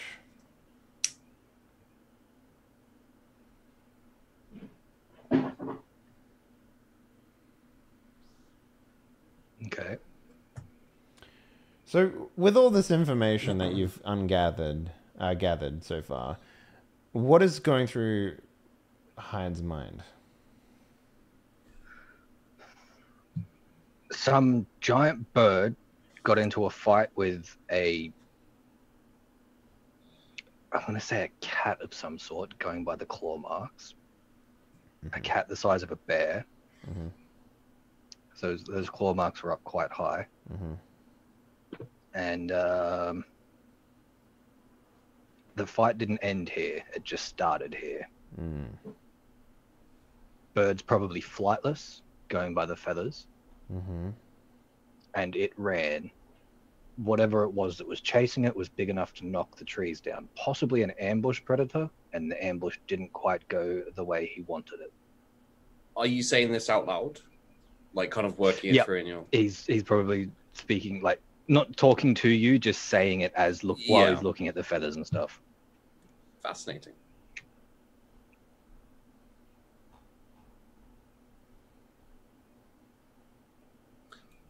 Well, shall we follow it then? Sounds tasty, whatever it is. Sounds bloody terrifying. Let's go. Brilliant. All right. So you guys. I'll have my stick in my hand and I'll draw my pistol. Let's get a tracking then from you, since this is obviously it's attempting to not be found, right? Whatever this thing is that you're trying to track. In fact, both sides seem like that. That's kind of the thing that confuses you the most, right? It's almost like two predators clashed because both leave without a trace, right? So why don't we get a tracking roll? And this will be a 9.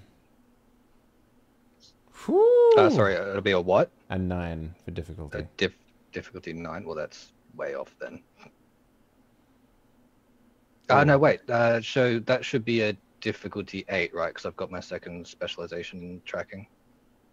Do Doesn't that you? reduce Do the you difficulty have by double? 1? Yep. Okay, make sure you put a dot, 2 dots there in tracking, so that we can see that. I do. Let me take a look at your sheet so I can get an idea here.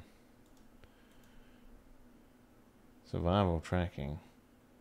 That's weird that it didn't show up with both of them. Maybe if I put them behind it, like that. Does that work? No, No. it still doesn't show them. What about if you put a space in between? Oh, that's weird. Okay. They did show up. Hang on, let me just roll this and see if that... That's super weird. No, they're not showing up anymore. Hmm. Okay, that's weird. Alright, well, as long as you've got it on the actual skill list, that doesn't matter. Be try with something like this. Yeah. There we go. That works. I'll just use those. Okay, that's fine by me. So, what was the first one you did? Let's go back. It's the second one, yeah? Okay. Yeah. Yep. So, why would you know how to track a prehistoric predator? I mean, some of the things that I have hunted are basically prehistoric predators. Mm-hmm. Give me an idea like- of like the most elusive creature you've hunted.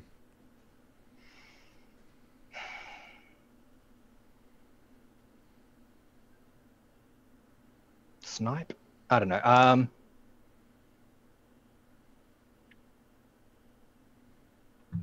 Maybe some kind of jungle cat, Okay. Yep. like a giant panther type thing. Mm-hmm. Something that's a nocturnal, but it's completely black. I can imagine something like that would be difficult. Have you ever to find. seen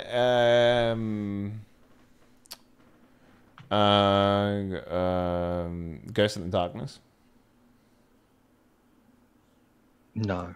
Rings a bell. It's a movie based on a real life event where 3 lions started killing humans Oh for yeah, sport. with what's his name? Fucking Leonardo DiCaprio was no, the no, main guy, wasn't he? No, it wasn't Leonardo. It was Van something. It was the guy who used to play Batman. Fuck, what's his name? Anyway, Van Kilmer. Van Kilmer. Yeah, Val Kilmer. Yes, that's it. Val Kilmer. That's what I imagine your character doing. So it's basically like when it's hunting man, it acts differently. Yeah. Right. So basically, that you're instantly getting like your skin's crawling. The moment that this thing comes to mind, you're like, oh shit, it's like that all over again. Yeah, I've probably hunted a few.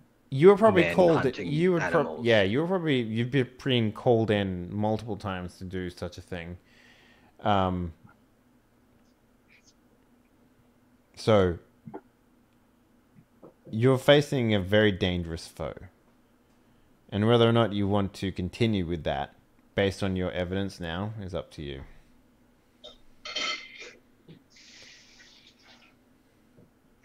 I'm not looking to get myself into a clever girl moment where I'm tracking something and it ambushes me. Yeah. And I don't think Hyde has made it this far by running blindly after something that he doesn't know how big it is or how dangerous it is. Yeah. I just want to give you that with it, because, you know, you succeeded the unsucceedable, and I want to give you that little piece, because what you're hunting is not something that normal man hunts. I mean, it's what you want, right? But at the same time, you don't seem like the type of person to throw your life away on like a fuck yeah. He's not going to rush in at it. He's an ambush hunter, or a stalker. Basically, he follows things. He finds out what it is, where it lives, and he waits until it comes home one night and then shoots it while it's asleep. But you know what? With your success, you've also been given the innate knowledge that perhaps hunting with a loud option might not be your best solution right now. perhaps something more mundane might be the way to go. Maybe fishing or something along those Perhaps lines. in my time studying the scene, there's been some noises in the woods. There's some rustling of leaves, and the air's still, but things are moving. And it's like, you know what? We're probably not very alone out here. Good chance. All right, I think I would probably pass on the information to Charles, who I can imagine is kind of just bumbling around, kicking things, rocks. I'm and just sticks. I'm just standing there waiting for you to tell me what's going on. I don't know how empathetic you are as a character, Charles. Not very. Would you notice another man acting differently? No. Would you? Okay, so you're not the type to, like, you know, read the room per se.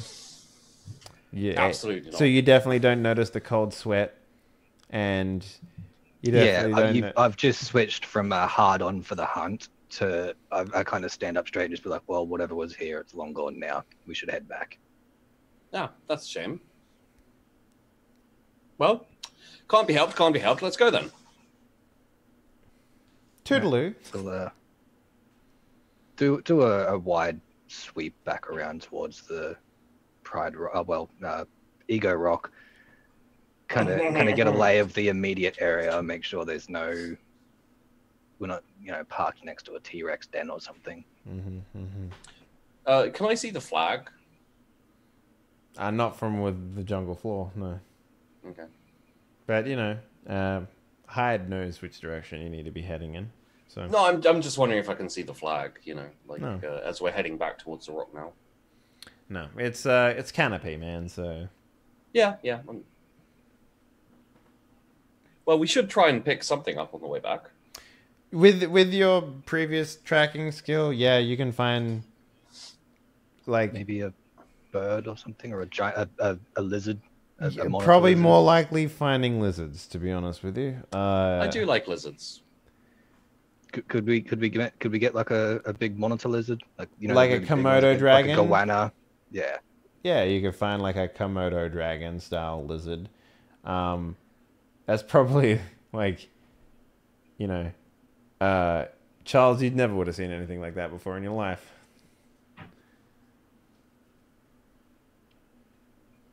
Have we just stumbled upon it?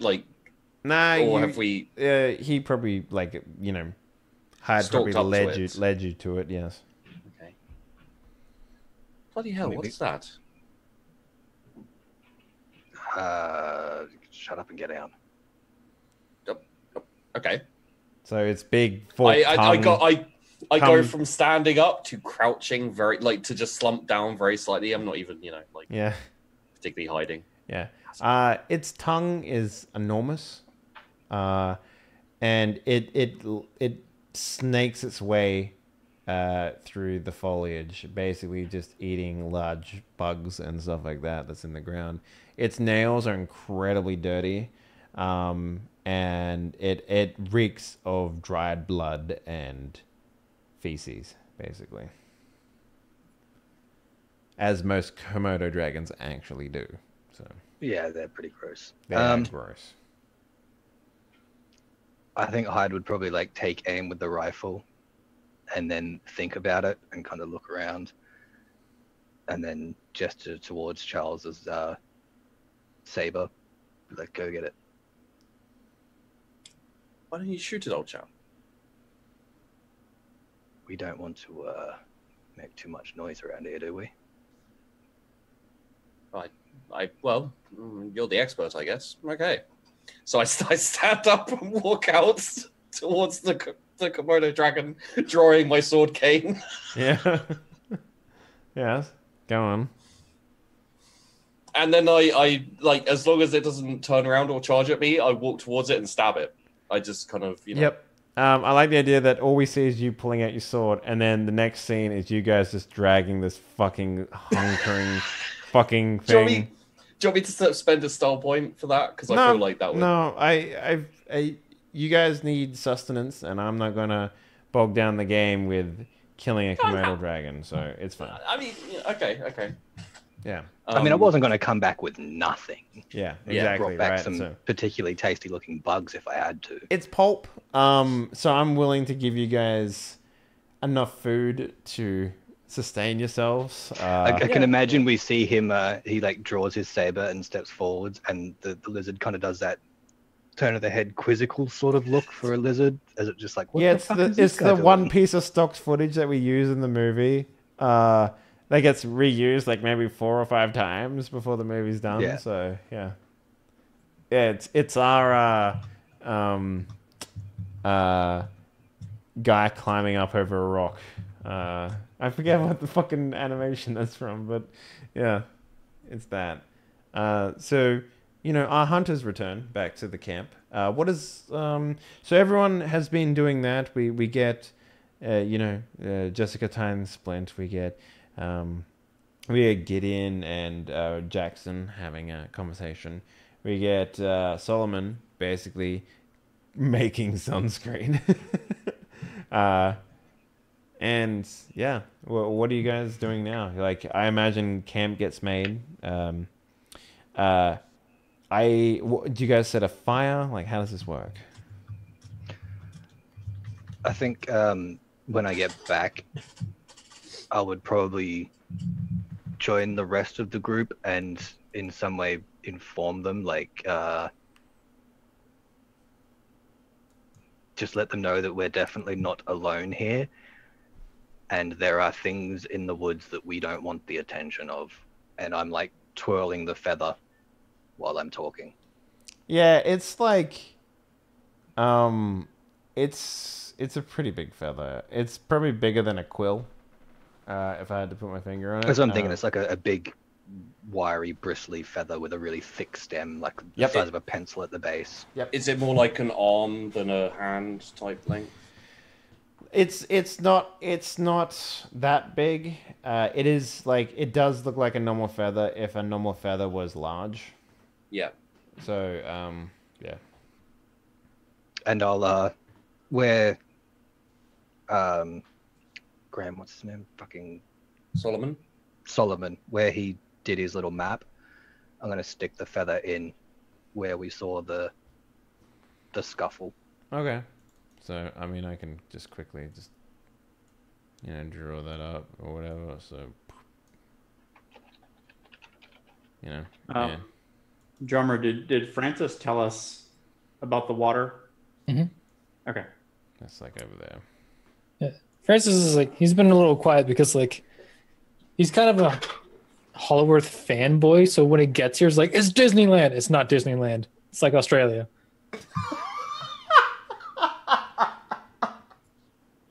I mean, it's not unlike Australia. Yeah. Okay. Sure. Yeah. I'm before we cook the lizard, I'm gonna take a sample because it's been here longer than all of us. Oh yeah, my man. Here we go.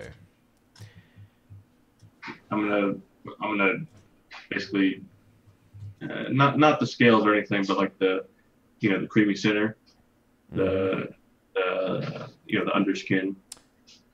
How much do you like parasites? What do you mean? 'Cause All right. there's lots of them in this lizard. Like actively? Yeah. I mean, it's a dirty lizard. Cook it well enough, it'll be fine. That's fine. I mean, Texture, I'm not too worried about it. Okay. Yeah. What are you looking to gain from this as a sample? Well, I was if my theory is correct, I'm basically comparing it to our human samples and how they're changing. Sure. Yeah. Well, things of note. The organs are slightly bigger than you imagine them being. The brain is far, far larger than it should be in a mammal of this size. Reptile, sorry. And Well, this one's a mammal. Yeah, it's a mammal. Plus, it's a mammal. And yeah, it seemed mostly to be well fed. I like to think that we've just like cut the tail off it and we're cooking that, and Solomon's got the rest of it and he's like dissecting it. Yeah. That's fine. That's cool.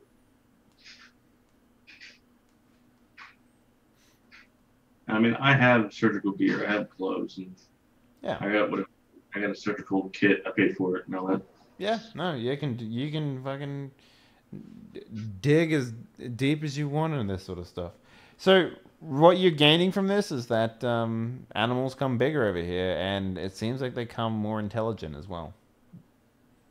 Not too intelligent. It got caught, so not too worried Yeah, about that. can't be that smart. It just stood there and let him kill it. So I mean, there was a scuffle. Flashback to the scuffle.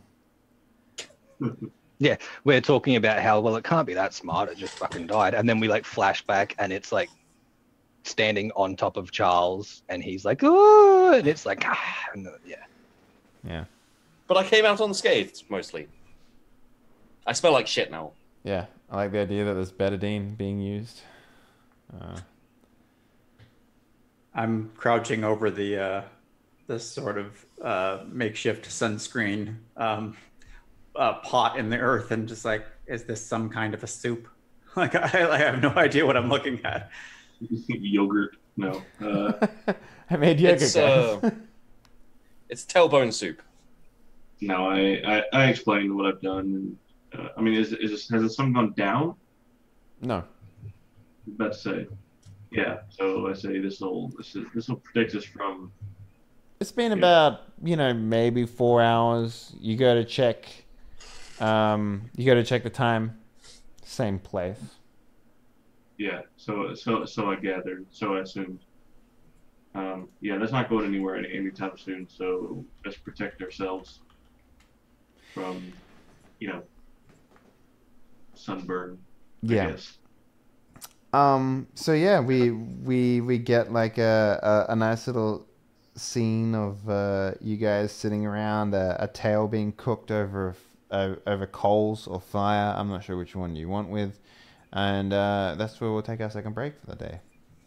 Was there a montage of like putting lotion on each other's backs? All right, you do my back, I'll do yours. Yeah. We only had the budget for like one sexy montage song, so that was the same thing for Jessica getting ready, the shirtless montage of Solomon doing his sciencey stuff, and now it's like it's playing again. Yeah. The only one we got. Yeah.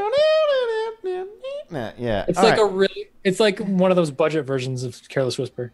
Nice. Yeah. They got Costanza Michael in to do that, and yeah. All right, guys, we're Dude gonna with an accordion instead of a saxophone. bagpipes. Actually.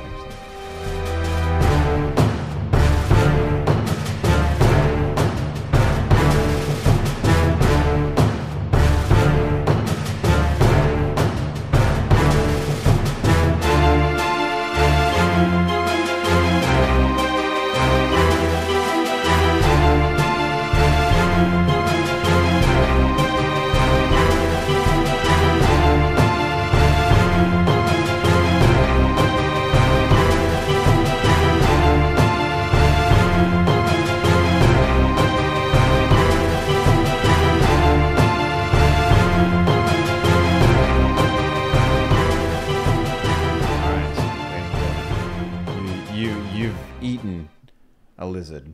Well, what parts of it you wanted? What now? What do? I want to take. I imagine I have some hydrogen peroxide, some sort of antiseptic in my surgery kit. Mm-hmm.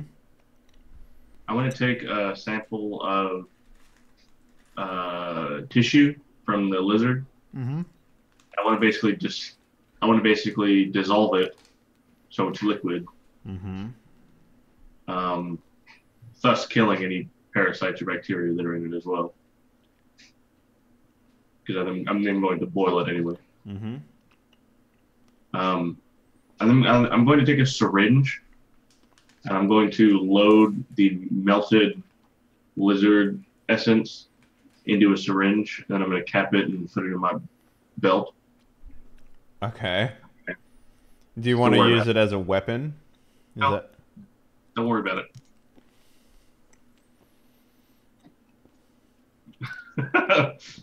What? Okay. If you pull this out and use it on as someone as a weapon, I'm gonna be like, well, now I have nothing prepared for it, Graham, fucker. All right. All right, good. You do that. I say, they say Atlantis disappeared into the ocean. Maybe there's one here. Let's go to the water. And I just like, I guess I'm probably, if Degerius doesn't object, I start smearing that sunscreen on myself. I think we all should. Mm-hmm. I guess Jessica has no reason to say otherwise. She's surrounded by men who are, well, I guess significantly smarter than her. But she also won't. You know what? She's willing to give ground, but she's not going to give ground on everything, right? But in this instance, she goes along with it. So, speaking of Jessica, I think that shortly after my return from our little hunting expedition, rendezvous, I probably went to where I'd stockpiled all of the weapons, and I take her pistol, and I go over and give it back to her. After giving Gideon a very serious look, like I think he trusts her, so she's probably going to need this. Thank you. Yeah. Can I ask what changed your mind? I'd like to think the whole time, like I wasn't even looking at her, just kind of like standing side to her and then handed it over while still kind of looking out into the woods and scanning around. Just turn slightly towards her, still looking not directly at her, at the trees instead, and be like, you're probably going to need it. So she'll like stand in your gaze, if that makes any sense. So she'll like move into your gaze. Like she steps in front. Yeah, she's like, what has got you so spooked? The trees came alive.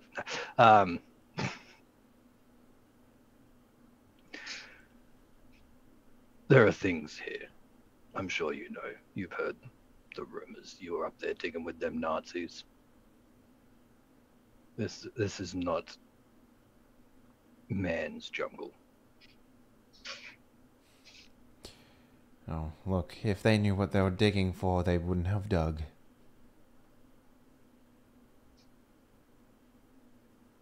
What are we doing with Mr. Limpy? Should we kill him? Oh, please don't. It'll make my life a lot harder. Who was saying that? Was that the lady? That's Jessica, yeah. Okay. Well, you're not involved in this. Shush. Oh, I think I should be, actually. In any event, it's not necessarily a disadvantage to have someone slower than us if we meet Hyde's friends out there in the trees. Hi, do you have friends here? Well, I want to put forward that he's actually a very capable and intelligent man, and you should keep him around because he's a great bargaining chip, at least that much. Can he walk? If it's going to be one of us or him, it's going to be him. Well, I mean, he couldn't before. He should have a higher chance of doing it now. I gave him a splint and a stick. Well, get up. Let's see you walk. If you can't walk, I'm just going to shoot you now. He will do his absolute damnedest to make sure that he can walk. And Jessica will actually turn to you, Gideon. It's like, imagine what could be done if you brought him back. I say she has a point. Degerius, would you mind giving him a splint? We can always Well, a better splint, I guess. I mean, I tried. Anything he does is going to be better. Well, I look around. Kind of. I guess I'll oblige. You can make a very, very good splint if you take apart, like, one of the rifles. Like a very, very good splint. Like, but I don't know if you want to do that. It's up to you. Just go find a stick. Yeah, I mean that's what she's done. She's made a splint out of a stick and some vines. You know, nothing amazing. You can redo it. It would probably have the same effect. But if you wanted to say make a medically sound splint, you would need something better than a stick, I guess, for the most part, right? Okay, Like, can I take one of the rifles mm-hmm. and have Hyde like strip it, Mm-hmm. so it's just a stock and nothing else, Mm-hmm. Yeah, I could do that. just the stick basically, but a really good stick. Mm-hmm. Like, All right, so you know, it's like Straight and clean, unlike a branch. yeah. Yeah. No chance of it going, collecting any fluids. And it's very easy to clean, and yeah, it's better. He not will. only that, if I'm worried about that, I'll fill it with sand or dirt or something. Mm-hmm. Yeah. Whatever works. Do you want to roll for that, or Would you like to actually heal the man? Is that what you're saying? no? Not really. I still intend to leave him behind if we have to. Okay. Yeah, he doesn't need to be able to run. Just I don't think any of us wants to carry him. Yeah. So I'll do what I can, and then I'll be like, yep, good enough. Yeah. Okay. So he will walk. He will have the same floor as the floor being crippled. So it won't be a problem until it is a problem, essentially, right? So just think of that. Like whenever you're running away from an explosion, have to get to somewhere quickly, that's when it will be a problem. So.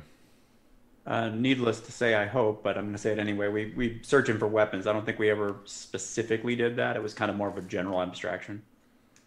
I mean, I did take all of the Nazis' guns. I assumed he was in that. I mean, we can still search him anyway. He might have something hidden away, but I just. That's what I mean. That's what I mean. He's a scientist, so I don't. I want to make sure that there's not like some sort of hidden crazy pulp gun. I think enough time has passed where, like, you would have been sitting around camp and you'd been like, what, fuck it, I'm going to search this dude. I assume that would have Take been his wallet. Yeah. What's that? He keeps a journal? Oh my god. What a nerd. So I'm like nose deep in the journal. Mm-hmm. Freaking nerds. Wait a second. Hold it. Something's different. What would I have to? What difficulty would I have to roll to notice that the flag's gone?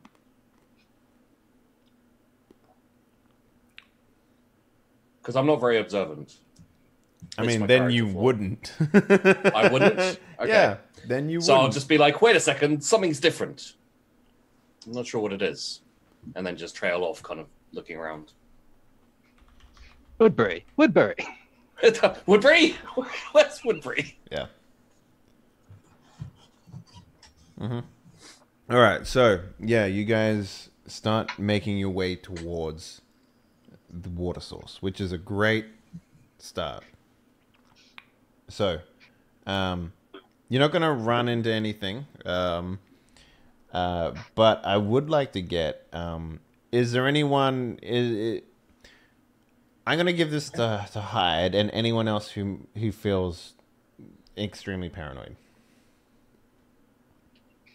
Yeah, I would definitely be extraordinarily alert. Same at this point. I'd be watching for anything that looks out of place. Anything like not jungly, like civilization or ruins of civilization. All right. I'm specifically much more concerned with treachery from the human element. So I'm watching all the NPCs and kind of the PCs too a little bit. Okay, so anyone who wants to do it, it's going to be difficulty 8, hide difficulty 6. Perception, empathy. This is mostly perception. If you want to watch what, say, the doctor's doing and all that sort of stuff, it's still perception. Unless you're looking for like body language of maybe the two NPCs communicating in some way, then that would specifically be empathy. Yeah, I'll just roll empathy. I'm way more concerned about the inward problems. So Sure. Yeah. No perception from me. Yeah. Okay.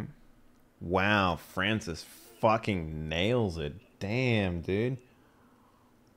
We got 8 perception, so Oh. Is that all the perception we're gonna get? I will.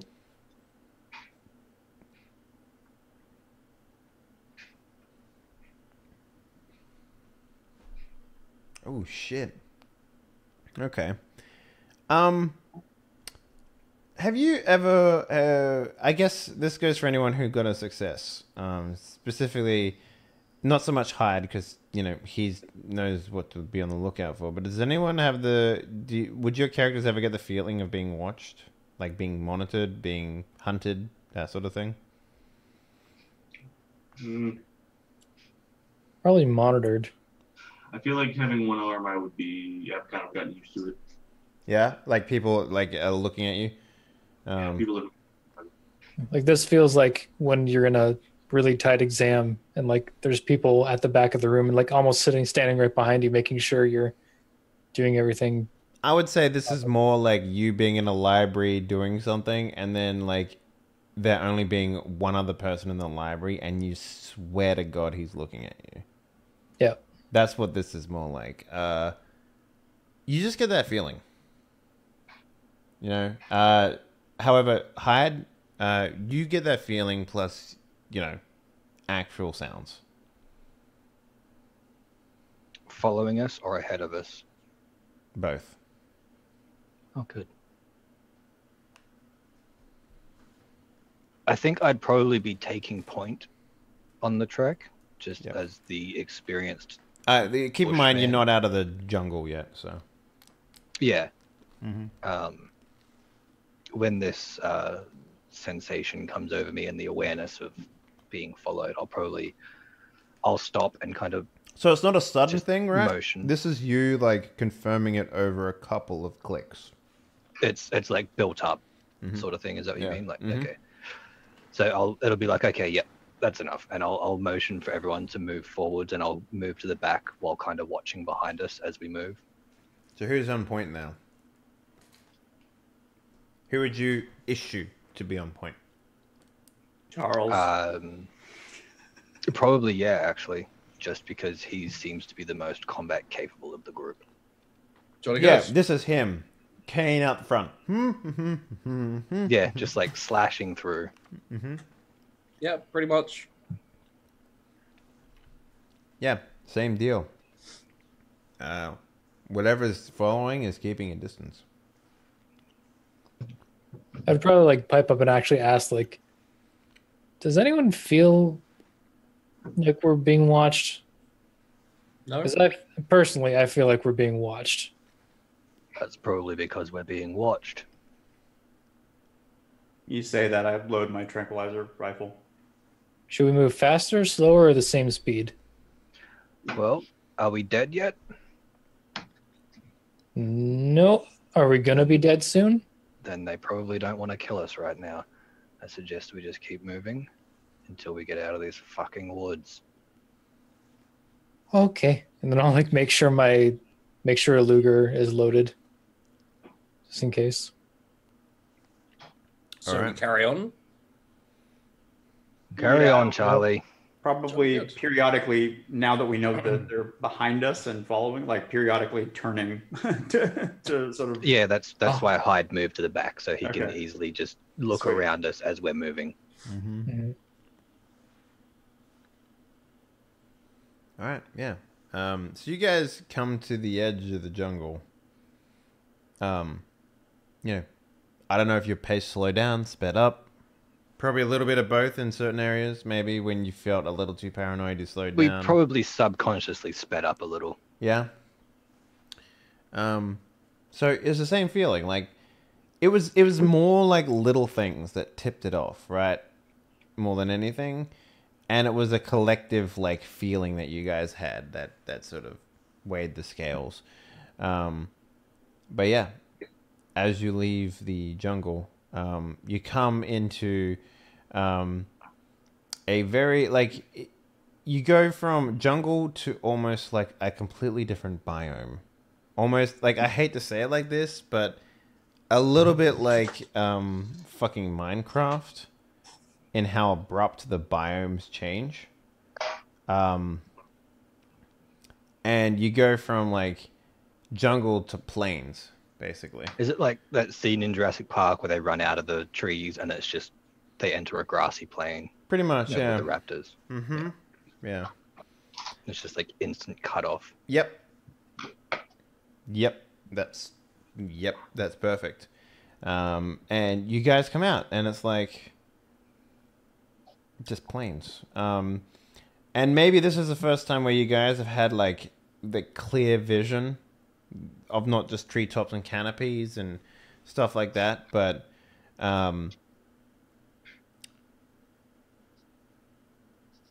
there's fucking dinosaurs walking around.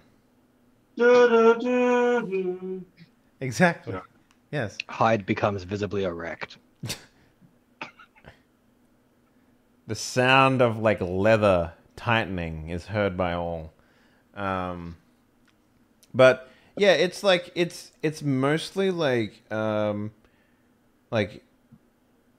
a brontosaurus walking around. It's like fucking Ark. It's weird. Like that's just how it sort of works, right?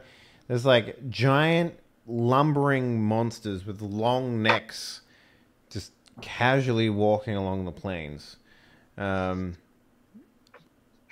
There's triceratops just fucking drinking from the river. There's big fucking fish just swimming. Like, I mean fucking monster fish. Like barramundi times 5 fish swimming in the rivers. It's kind of fucking crazy. In fact, everyone is sort of taken aback by this, I would say. I mean, maybe the only person who wouldn't be is like maybe Francis. He's more like, I fucking knew it. Like more than anything. But did you bring a camera with you, Francis? Probably not. We just got picked up. Like, we didn't really have time to fully prepare for this, so I think we're Yeah. all kind of a little under-equipped. yeah. Yeah, man, cameras. Oh, look, I it's Loch Ness. Oh, damn it. I elbow Dejarius and say, "Y'all seeing this too, right?" I think so. I just sort of look at his eyes and make sure that he's tracking the dinosaurs and that I am not experiencing a psychic hallucination. Yeah. Well, if we're near water, I'm gonna like get over to the side and just like, because I'm still friggin' thirsty. Oh yeah, it's a lot hotter out here too. Not just like humid, but like the sun is beating down now. Yeah, I don't have a canteen or anything, but I'd probably like just use my hands and try to drink some. Oh, it's also worth pointing out that the dinosaurs are feathered. Makes sense. Actually, I big think birds. to all of us in this time that have heard of dinosaurs, we wouldn't imagine any of them being feathered. No. This would be completely shocking to us. It'd probably be in the journal that like feathered Yes. lizards. Yeah, feathered lizards, but like never in your wildest, dreams did you ever imagine them being as large as they are, right? Like, a lot of what you've read up to this point, you just like, even for you who wants to believe that Hollow Earth is real, you were like, no. 3 stories tall? No. Yeah, here they are. Do you think one of these was the birds you were tracking, Mr. Hyde? I don't know. Maybe does one of them appear to have similar colored plumage to the feather that I have? They're all sun beaten, basically. Yeah. It's not like a peacock or nothing. Yeah, so it's not like there are no bright colored markings or anything. Yeah, lots of grays, lots of browns, lots of like whites almost. No, I don't think so. None of these look particularly hostile. Look at that big dopey bastard. It's eating a tree. Very slowly. Yeah. Well, what now, chaps? We made it right up to the bank of a river. Mm-hmm. Okay. Well, I say we get some water while we can. So you guys have been here for about 16 hours now. Wow, that was a hell of a trek. Yeah, it's very big, very open. You've also been under a lot of stress up until this point too, but your player characters, your NPCs are probably feeling it more than you guys. Having said that, it's still midday.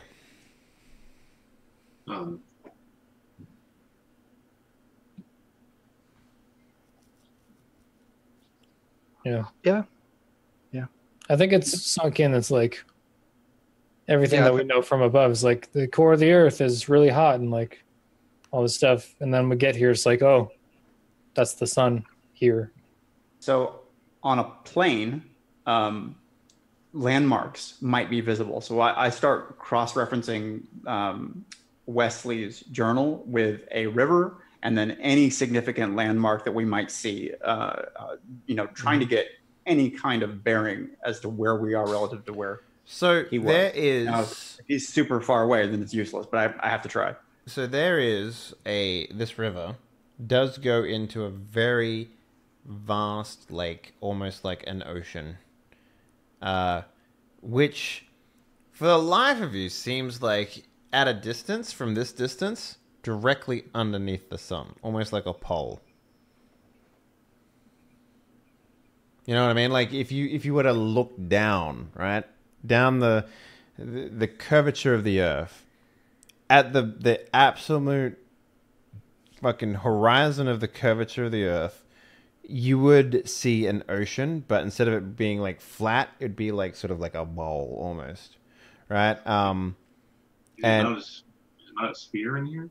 it is a sphere, yes. Isn't it all under the sun? Yes, but just perspective-wise, right? Like it makes it look like it's directly like underneath it. Like if there was a pole in the middle, it looks like it's the fucking middle, right? From where you are right now, if that means anything from you. So,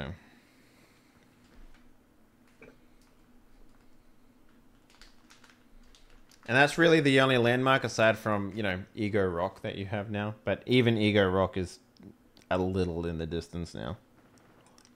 Oh, look, there's your flag, Charles. On top, I see it on top of Ego Rock. Mm-hmm. What's my flag doing on top of that rock?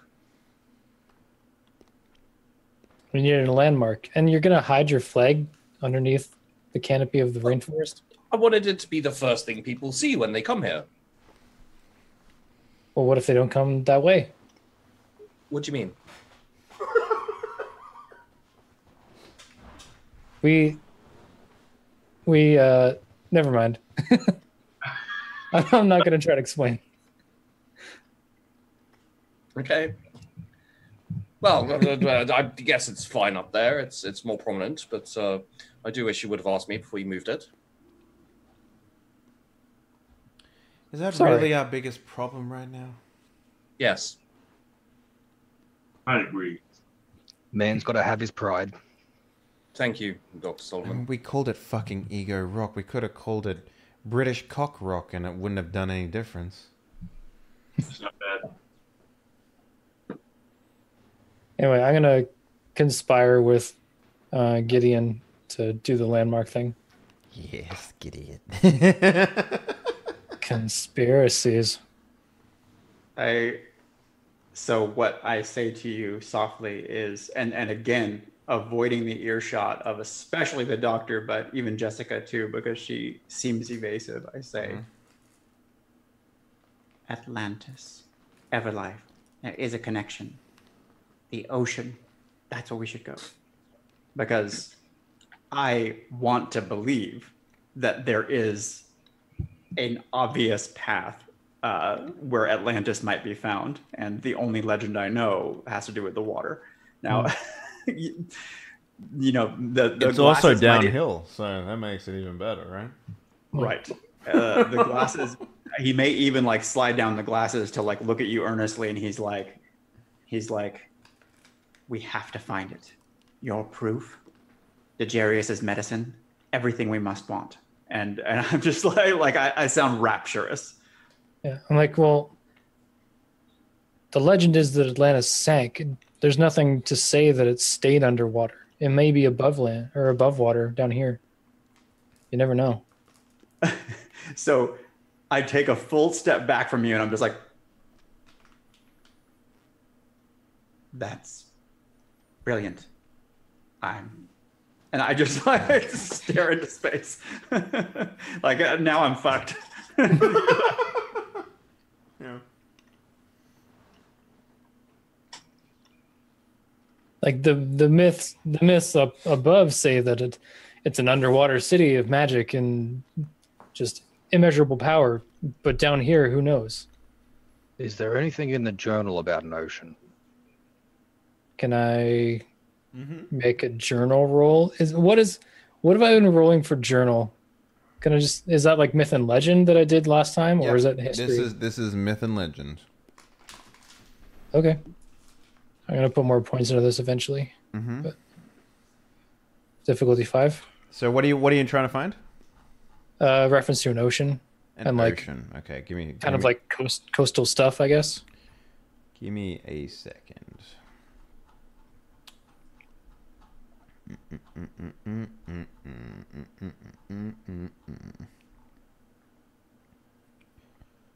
Okay. Perfect. Okay, yeah. I know exactly what this is. Go ahead.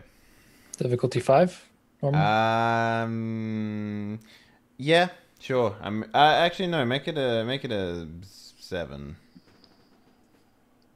7. Okay. Perfect. 1. No, it's 3. It's I a have speciality. I have the specialty. Like that's part of the specialty, right? Like No. Academics, science, art, all that sort of stuff. It is by itself a speciality. So we're just going to take the first thing because what you're doing is you're mixing. So if you take a look at your character sheet, right? If you are specialized in, because there's no base academic score, right? It's not like you're going academics then myth and legend.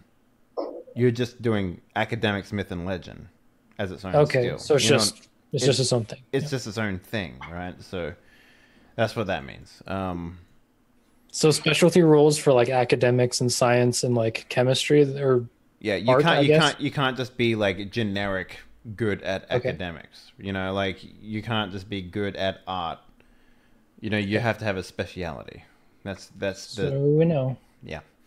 All right. So with a 3, the reason why it doesn't come to mind and the reason why it's a little harder to find is because, like, even in this book, it's too far-fetched to believe, right? The ocean isn't just a body of water. It's a fucking triangle of water. And that's the only thing that gets mentioned over and over and over again. It's a triangle? Yes. Okay. Not in like rigid, like 90-degree angles, but like if you climbed a mountain and looked down on No, it, because that would make it a square. Mm-hmm. you know what I mean, like 25-degree angles, whatever you want. That's essentially what it is. It's just like it's a body of water in the shape of a triangle. Is Are we at a point where we will be familiar with the Bermuda Triangle? I mean, everyone hears stories about ships going missing, and maybe, oh god, is there over ocean plane flights yet? Fuck, that is. I want to say that Earhart. In 1964, someone wrote something about it. That's the first mention of it. yeah. So this is 1936. So I'm gonna say no, not really. You do hear things going missing on the ocean, and that sort of stuff, but We would be able to place a name to it. no, it's more like that's why it's so fucking strange and weird, and when you see it written in the book, you just like, like, because it doesn't make sense, right? It shouldn't make sense. I'll tell them, I'm like, the book says the ocean's a triangle. That's about it. Well, it looks like a triangle to me. Or from where you are, it's just a horizon, right? Like it doesn't look like you're just on one edge of it, right? And even if you're on a point, it would still look like a fucking horizon, basically. So, the kind of thing where you'd have to map the whole ocean out to get the understanding that, wait, this thing's in a big fucking triangle shape. Well, you'd have to be above it probably to see it properly. yeah. Gideon starts walking towards what he believes to be the ocean, because his motivation is truth. It is the best bearing that he has, and if he sees like an interesting landmark along the way, that'll be a different sort of question. But he can't help himself. He just starts following the water. Wait, what about the water, old boy? Surely we need to supply up before we go. The irony of the situation is that you are speaking rationally, and you are the sane one. And I'm just bloody thirsty, okay? We're following the river, so Yeah, we're we're not going to get too far from the water. The river leads into that ocean, doesn't it? It's also worth pointing out that you guys have been up for more than a day at this point. Yeah, I could do with some sleep, to be honest. And, it might not be affecting you as much as you think because, you're not seeing darkness, right? So it affects everyone differently, but at some point you guys will need to set up camp because exhaustion will set in. If not you, then your NPC companions more so. Somebody would have to physically stop me. Like, this is everything that I've ever dreamed of, and I think my grandparents were from here. I'm obsessed. I am on my way unless there is intervention. I want to ask you a quick question. Out of curiosity, how much have you shared with Jessica? Like, how close were you to Jessica in your time together? Like, would she understand your obsession with finding this place? She's smart. And did she have any contact? Like, the question kind of is answered with a question. Did she have any contact with Wesley? Because if she had even a casual conversation about getting in with Wesley, then she would definitely have heard that it's all he cares about. I mean, so as mentioned before, Wesley is significantly older than everyone else in the group because of his time in Hollowworth. And she was probably a child when he went in, and she was an adult when he came out. So I would say that there's a good chance that she was, maybe went to school. I'm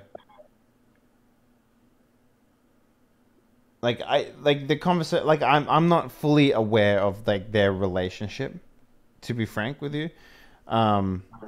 But I would say that maybe he had help in sort of bringing her into the fold of the Terra Arcanum. Then probably she would know. Then she would know. He has not been subtle. Really, if any, he can't help himself but ask about it. Rumors of Atlantis to anybody connected to the Terra Arcanum. That's the one place where his paranoia fails him because he's grasping at straws. Okay, all right then. So maybe she'll stop you and she'll say, you've waited as long as you have. You can wait a little longer. It's not going to kill you to get some rest. In fact, it'll probably help you. I'll walk up beside her and be like, I agree. You said yourself you can't focus on stuff here. You're a spinning compass. You need rest. We all do. I say to them, you do not know me. But I stop. And I'm just standing in place, frustrated because they are correct. Oh, good. And No, maybe... I walk away sheepishly because I talked beside this person. Yeah. It's like... And if you allow me, perhaps we can have a conversation and fill the gap of time between then and now. Yes? Just stony regard. She can talk at me. You know what I mean? Like, maybe, do you turn to go back to the group at all? I mean, I probably didn't make it that far away. Yeah, but she'll grab your shoulder and pull you close and sort of, hushly whisper to you, is like, I need you to be on my side, Gideon, because you're the only one that knows about my actual allegiance. I just say, do I? And, I don't turn to look at her. I'm tense. I still don't like how we met up with her. Mm-hmm. And so, I'm not volunteering further information, but I don't push her away. I also like the idea that Pap is like, yes, I'm very dreadfully tired. I appreciate that you're stopping to give me some rest. I hit him. Just same place. Just across the back of the head, just open hand slap. Just shut up. It's like, I'll have you know that I'm very well respected within the Thule Society. Hit him again. I'll have you know that I'm very... I'll lean down. I'll crouch down in front of him where he's sitting on the floor, and oh, you're very well respected amongst the Thule Society, is it? Yes. This isn't the Thule Society, and then I backhand him. Yeah, he'll keep quiet after that, I guess. So what do you think, chaps? 2-person watch, 4 hours each? I think we're going to need to find some shelter first. Doesn't look like the sun is going to let up. Aren't we just going to set up camp here? You want to sleep in the sun? I say we go back to the rainforest and start gathering vines and stuff and start to make makeshift, at least shelters. I think if we're going to do that, we might as well go all the way back to where we came in. I mean, it's going to take a long time to do that. Just Just take a long time to walk back to the pre-made cave, or take a long time to make a shelter. There's no cave when we came in. If we just make basic bivouac 2 sheets, only take good 30-40 minutes back when I was in the army. And the water's right there. I think we're at a better spot here if we just make some shelters. Right then, let's get to it. Plus, you did walk for a solid 8-9 hours as well. Yeah, that's kind of what I was assuming. Yeah, fair enough. I just can't do much to help build stuff. Yeah, you can gather sticks, old chap. Gideon takes orders from the survival guys. He's not sulking, but he's just sort of woodenly doing exactly as told. Mm-hmm. Yeah, I'll ask Solomon to is there any way you could help build some water containment devices? We'll just bring back thick leaves, the kind of waxy leaves, and a bunch of vines and stuff, and because we need to be able to take water with us, I think. Is there a heavy rock around here? Hey. What was that, sorry? Is there a large rock? You're in a riverbed, so yeah, you could find some rocks and stuff. So I'm going to take a large rock, I'm going to go. Is there some tall grass? Sure. Okay. I'm going to just use my penknife, and I have several blades and stuff. I'm going to harvest a good bundle while they're doing what they're doing. I'm going to grab bundles of tall grass. I'm going to use the rock as a anchor point, and I'm going to start weaving a basket, basically. All right, basket weaving. Do you have any skills in that, Graham? So I'm then going to line with mud and then another layer to seal it. Cool. Can you check your D&D character sheet and give me your proficiency in basket weaving score, please? I have 10 character points in basket weaving using the Okay. skills and powers. That's cool. Yeah, clever. Yeah. Yeah, I forewent all of my weapon skills to have that instead. So Okay. Yeah. I thought that was a good idea. Yeah. I mean, It's one of those things where you don't know you need it until you need it, and then when you need it, you need it. Yeah. So, yeah, sure. I mean, you can create a rudimentary basket. Whether it's fucking waterproof enough, we'll find out. Do you have any sort of crafting skill? No, but I have 7 style points. Sure. Yeah. Spend enough time like everyone else sitting at camp. You're just creating like a rudimentary I guess. I should be able to make something that's non-polar, so it doesn't. Yeah, you spend enough time. Like time is what you spend to do it, so that's fine by me. Right. Enough TLC will make anything work, right? So, Right. So I bring this bowl, which something like this big, filled with water, and kind of like start dragging it, or I get somebody else's help to drag it over to where we make camp. And you just have like a bowl of water for everyone. Like you boil it or something. It's running water, so like it's up to you whether or not you. Too worried about that, and I can always check it if we need to. Yeah. Yep. All right. So we get a nice little thing of camp that you guys are setting up. So, how much freedom are you giving your doctor friend, the Nazi scientist? I would insist that we secure him. Yeah, I was going to say we'd probably hobble him, like actually tie his good leg to a stake in the ground. I was thinking up against the tree. What about his hands? What sort of freedom are you giving him regarding that? He's cuffed with my handcuffs. Okay. Ooh, yeah. Okay. Yes. Are you keeping those on him at all times, or is that just while we're resting? Just while resting currently. Okay. My thinking was if he runs, you'll just blow his head off. But at night, wholly different ballgame. So, are you giving him any respite from being restrained at all during the resting period? No, that was the point. While we're resting, we... Okay, so if you do that, the only reason I say is because he's not going to get much rest. And he is going to be a problem later on when it comes to travel doing so. Why exactly are we even keeping him around? It's up to you guys.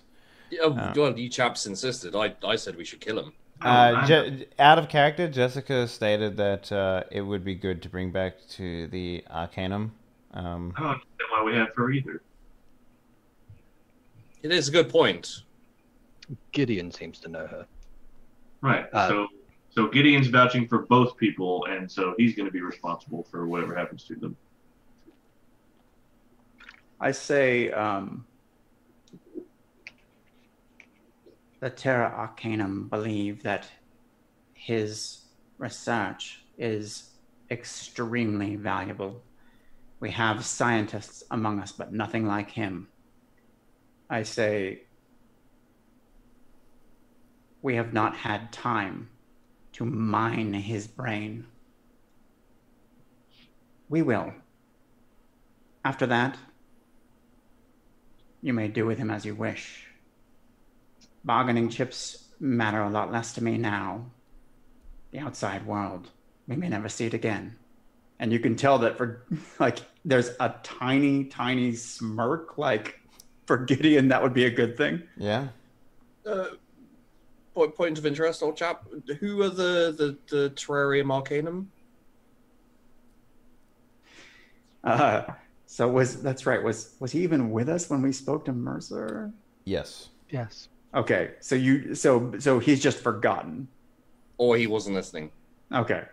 So I say, it is a secret society devoted to protecting the mysteries of Hollow Earth from reaching people like the Thule Society. And I point at the doctor. So which one are allied with MI6? I believe they have agents within MI6. Okay, so they're part of the MI6. Gideon says, because he can't lie, no, not exactly. Their interests may align on a temporary basis.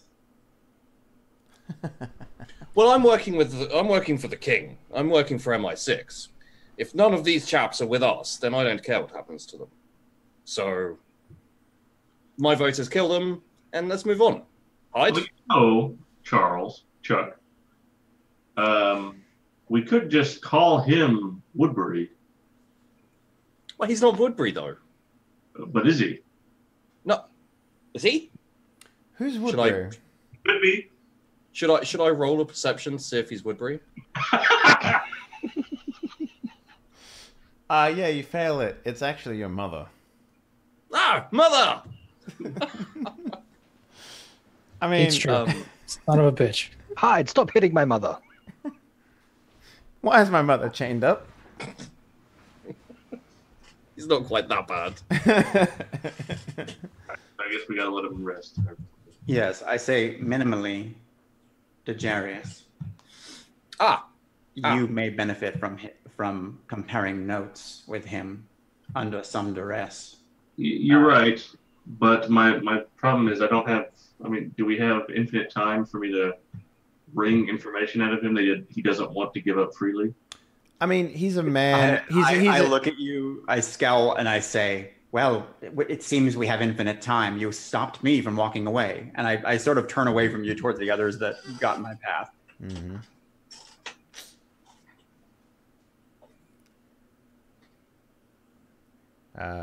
I mean, out of character, this is GM speaking. He's a man of science. So to a certain degree, all men of science are the same. Talking about their achievements is what, in pulp, drives a lot of them forward. So yeah. So it's not going to be difficult to get him into monologuing, is what you're saying. Yeah, no, probably not. And in character, I do say, remember, Hyde saw an army walk through a wall, and who's responsible? And I just, my eye line again to the doctor. So he's doing that sheepy thing where he's looking over his shoulder a little bit and just turns away when you look at him, sort of thing. Yeah, he's aware that you're talking about him, but he's not saying anything because he doesn't want to get slapped in the back of the head again. Not saying anything, so he gets slapped anyway. Yeah, we're talking to you, boy. I said, shut up. So what are we doing right now? Are we bunking down? Yeah, I think this is bunking down, regrouping. Well, I have a couple of suggestions, and I'm sure Mr. Hyde will agree with me. I think both myself and Mr. Hyde should pair up with one of you chaps to stand watch while the rest sleep, and then we'll switch it out. I think the astrophysicist man, I can't remember what the man, the tied up man, I can't remember what he was. I think he should not do anything and just be tied up, and the woman, of course, can sleep and do whatever women do. I can take a watch. No, it's fine, darling. And no, I insist. I can take a watch. Well, as far as I can gather from the rest of these chaps, A, I'm not sure are capable, and B, of course, we don't trust you. Well, why don't you team me up with one of you capable and trustworthy gentlemen? As long as you can promise not to be a detriment, I'm sure that'll be fine. Oh, I'm sure that's something I can work on. Wonderful. You can pair up with Hyde then, sure. And yes, I think that should do for the rest at the very least, unless anyone has any objections. Do clocks work here? They Do you have a- magnetized and well, you said I had a watch. Are I'm you- assuming are it probably you- would have a clock. Now what? Let's state mechanical quartz. I mean, it'd be a wind-up clock, a wind-up watch. It would Wind have ups to be, should be fine for the most part. Actually, they do have a thing in here. Let me double check. I'm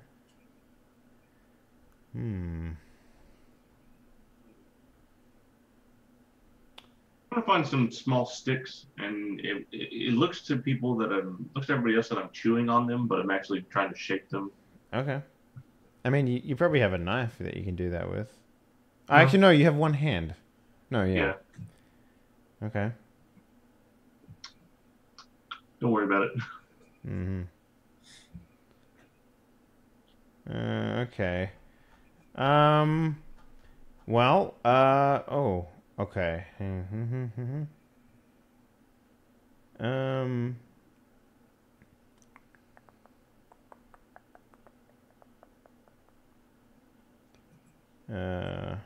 Okay, cool. Yeah. No, yeah, clock's fine.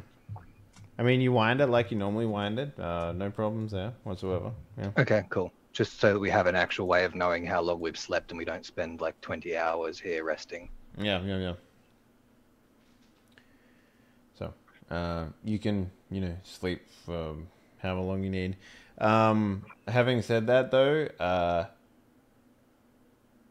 I'm not gonna penalize you for it, because eventually, with the high magnetism that's in this place, the watches, small mechanical things like that will break. But I'm not gonna penalize you for it. It's purpose for the time. Yeah. Just so everyone knows, if you really went to Hollowworth, with the rules stated, yeah, anything small, mechanical, otherwise would break within a couple of hours. But as it is right now, I don't see any problems with having watches work indefinitely. Until my watch is over, because I really don't want to go to sleep, so I'm probably the last one to go.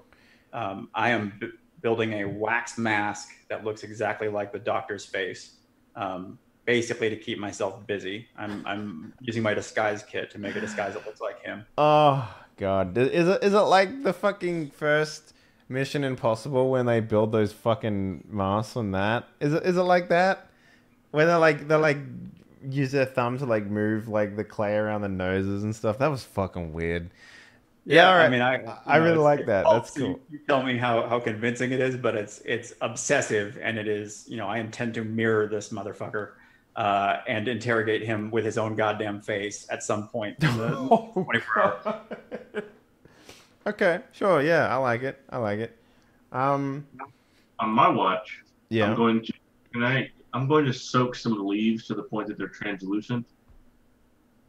Interesting. Okay, sure. A piece of charcoal or a pigmented rock, and I'm going to draw lines on them. I'm going to stack them together. Okay. My stick frames that I've formed to make me a rudimentary pair of jungle sunglasses.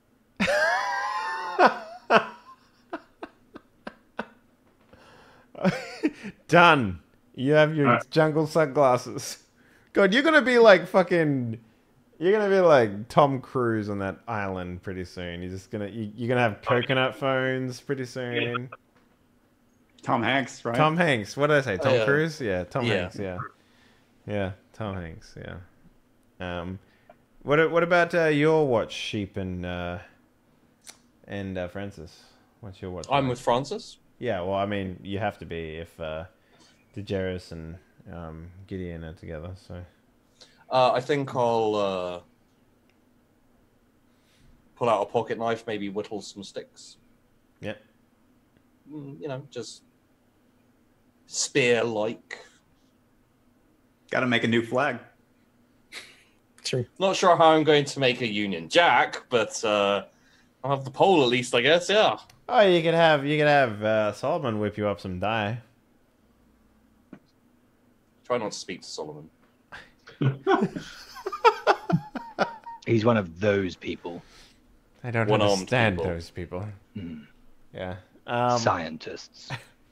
Yeah. I just got like a sprig of that like long grass in my mouth and just like continuing to go through the journal every once in a while, like looking up at the scientist guy.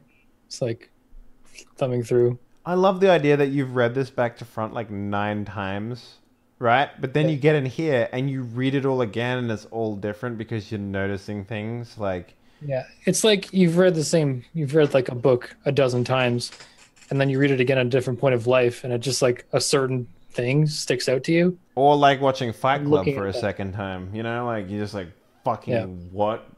Like, you know, Yeah. same thing, yeah. Well, I'm reading it from this perspective of like a more realistic perspective rather than a fanboy perspective now. Yeah. Question: While it's our watch, is Mr. German scientist man sleeping? Yeah, like a baby. He's out like a fucking light. Like he is the least capable out of all of you in terms of like moving through, traversing. He's a scientist and he's not a PC. So Yeah, exactly, right? So, Okay. Yeah. It's just you said he was, because he was going to be tied up. Like you said, he was going to be. I mean, I assume that you loosened the fucking restraints to the point where he could like sleep and sleep, not just like sleep and be like tied to a rock. You know, I mean, there's sleeping and then there's like, you know, sleeping tied to a pole with your hands up, right? Like, Yeah. The way you described it was like, I'm gonna tie both arms to a leg and have him sleep like that. You know, it's that sort Hog of tie him. yeah, like that sort of sleep is not going to give him any sort of, you know, Rest. right? So yeah, I think we both got our like, since he's a little bit loose, we both got our weapons near us. mm-hmm. If he tries anything, Yeah, I think I'll say to Charles, I'm like, I lied, Charles. It's not like an egg at all. Oh, are we here now? Yeah. And they just like look into the sky. The button. I love you. that is such a good one to end on. Oh man. Are we here now? The episode title. Yeah. Fade to black. Holy shit. yeah. Oh, hey, hold up! Before we do that, I want to know about Hyde and Jessica's stuff. Watch. Wait, are you asking anything, talking about anything, doing anything? Nope. I am carrying my rifle and patrolling the area. So she's probably going to try and have a converse with you, right? As you'd imagine a woman of her type to do in a situation of the sort. You know, make friends is sort of key to her survival for the most part. So that's what she's going to try and do. Make friends. So, you know, she'll, you know, sit a reasonable distance away from you. Not like, you know, comfortably close or anything like that. And she'll be like, so what brings you here?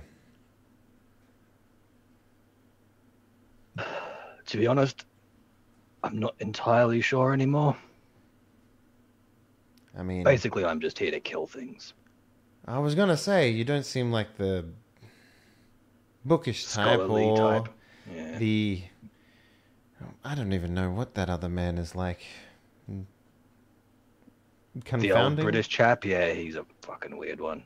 Yeah, but you are the odd one out of the group, I must say. I'm kind of outstanded by the fact that you're here. You must be seeking something really odd to come all the way down here. I mean, for me, it's a living, you know. That's what I do. Well, there are some really big bad things out here. I plan to kill them. I'm a very simple man. So she like scooches a little bit closer, and she's like, "I've seen some of them."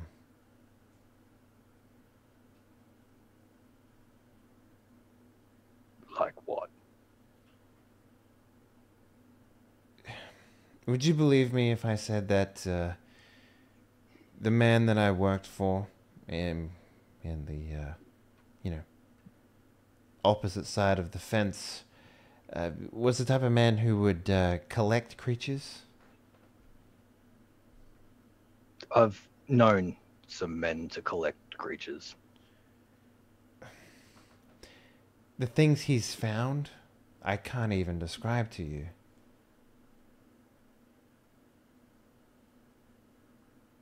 If there's anything like that here, well,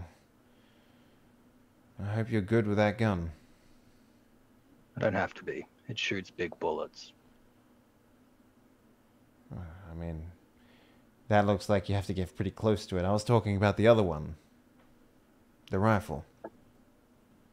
Don't worry. I'm a good shot. I'm sure you'll find out. Well, I mean, I never wanted to actually come here. Fate would have it that I happened to run into you gentlemen, and now I'm here. So I'm hoping that I can leave eventually. Well, we can't go back the way we came in. That And the might people just that were help here us. before us got out somehow, so there's probably a way out. Can I tell you something? And whether or not you believe me is completely up to you, but that man, and she points over to, Pat, sitting on the ground. He has been instrumental to the Nazis and what they're doing here. He found the gate.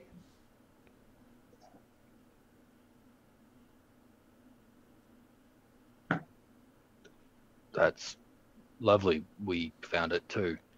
Wasn't that difficult. Well, I hope you can find another way out. Because if he can't, then I'm with you.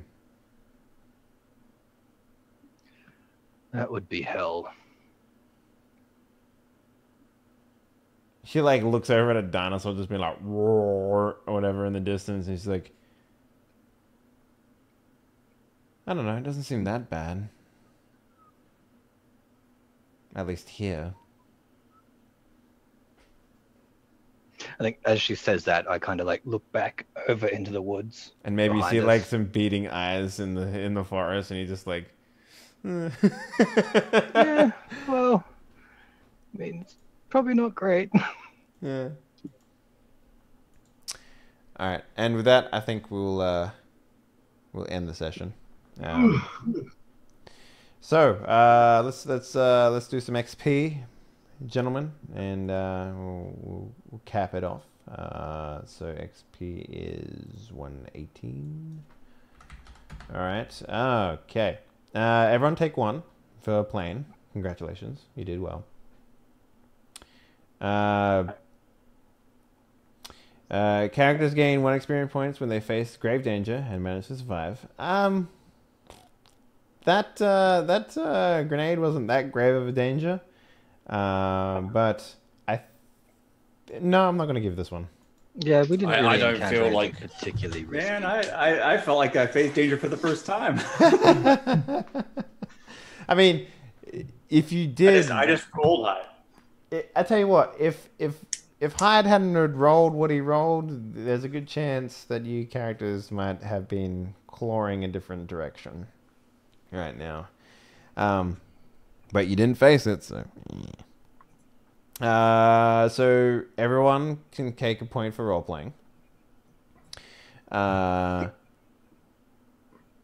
Everyone take a point for progressing the plot and making progress towards their goals. Yeah. Go on. No, sorry, I was just saying, yeah, you plot progression. Yeah. So everyone, I think I want to give a couple of points for wisdom here because you guys learned quite a bit about Hollow Earth and what makes it tick. So I wanna give some XP to people who did some investigation type stuff. Specifically, I want to give one. I want to give everyone take one for wisdom, but I want to give an extra one to Doc, Drummer Boy, and I want to give an extra one to Graham as well. In terms of, I feel like the psychic stuff is going to come into play a lot when we actually start interacting with the inhabitants of this place. And you'll have an opportunity to sort of spread your psychedelic wings a little bit, as it were. But as it is right now, like you're sort of just like in the middle of nowhere, I guess would be the right description. But you're on the right track. Following a river is a fucking great way to find a civilization, as it turns out too. So, Yeah. Yeah. In terms of plot points or style points, sorry, I'm getting my shit mixed up there. I want to give a couple. Let's give one to Null, and we'll give one to Graham, and we'll give an extra one to Sheepy as well. Mostly because Sheepdog named the episode. So good job with that. Thank you. And yeah, I think that's pretty much it. Let's do some shout outs. Drummer Boy, start with you, my man. What up? How you doing? Hey, I'm Drummer Boy. I'm good. I'm going to be writing some music tomorrow morning. Some more music for this show, actually. Doing the minor section after the thing. So if you want to come, did you play it during a break or no? No, I actually forgot. Sorry. Yeah. Oh, cool. So if you guys wanted to come by and hear it, you can do that tomorrow morning while I work on it. I'm going to have a new song up on Spotify within the next couple of days. The one that I did for Olympus Overdrive, the Sprawl game that I did with Eric Vulgaris. That's going to be up on Spotify soon. I think it's up on iTunes now, but Spotify takes a second. Nice. And other than that, the sound packs that I'm working on, the first one came out. The second one will be out pretty soon because originally it was just going to be sound, but then me and the guy behind Twitch Temple, we got talking, and he's going to make an overlay for this pack because it kind of inspired him to do so. So that'll come out whenever that's ready. Yeah. And then lots of Destiny over the next few days. I'm going to be streaming a lot of Destiny. Yo, we should touch butts about that. You know what I'm saying? Yeah, dude. Yeah, absolutely. All right. Speaking about touching butts, let's touch Sheepdog's butt. What up, sir? How you doing? Where can people find you? I'm Sheepdog Gaming on YouTube. Search for me, you can find me. Yeah, I basically, as you may have noticed, make everyone else in the game facepalm every now and then. That's my job. I really enjoyed your use of plot points. I want to give you more plot points so you can do stupid shit with them, but then I have to give more plot points, style points. Stop calling it plot points. That's Shadowrun, not this game.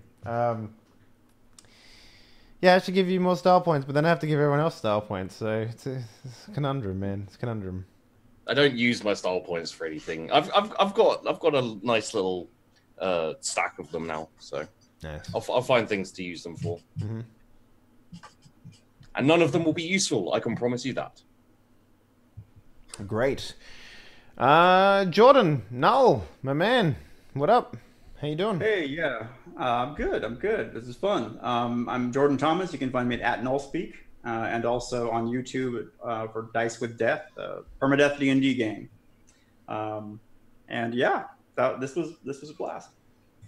We're getting to the meat and potatoes. I fucking the whole thing about Hollow Earth is I'm sort of flying by the seat of my pants. There's not a lot in the book about what it actually is and the definites about it. So these questions you guys have and what you're looking for really shapes what Hollow Earth is. So having a triangle ocean was sort of what sort of came out of that. So, I mean, they do mention that the Bermuda Triangle is a big part of it, but it's weird that it's like just a direct line or something like that, you know? Like, so it's an interesting one. That whole thing came out of you guys just talking. Speaking about talking, let's talk about Doc Gast. What up? Yo, you can talk about me.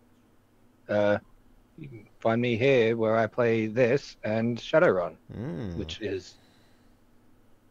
I still don't know how any of us are alive in that game. I'll be honest. Plot points, that's how. Oh yeah, that's right. Yeah. The game where you can shape your own destiny if shit goes wrong. So, which it does. And it does. It does. And also board games. I think are we all back together this week? I think so, yeah. By the sounds of things, so, yeah. As far as I know. Alright, and last but not least, we have Always Be Making, aka Graham_complete. What up, sir? How you doing? Hey, I make stuff, finish my lathe, and then I'm gonna go back to my drift globe D&D prop light up globe that follows you around project. And then I've got sort of rudimentary plans for an eagle costume that I was talked about a long time ago. Awesome. When are we gonna see videos about that? For a while. Wow, okay. Alright, well, ladies and gentlemen, hopefully you enjoyed tonight's game. I think this is almost 18 hours of streaming for me, so I'm pretty fucked. So I'm going to go lay down and whatnot. But if you did, consider following the channel. And if you're feeling saucy, why not subscribe, get access to the cockpit and the best emotes on Twitch. Easily, hands down.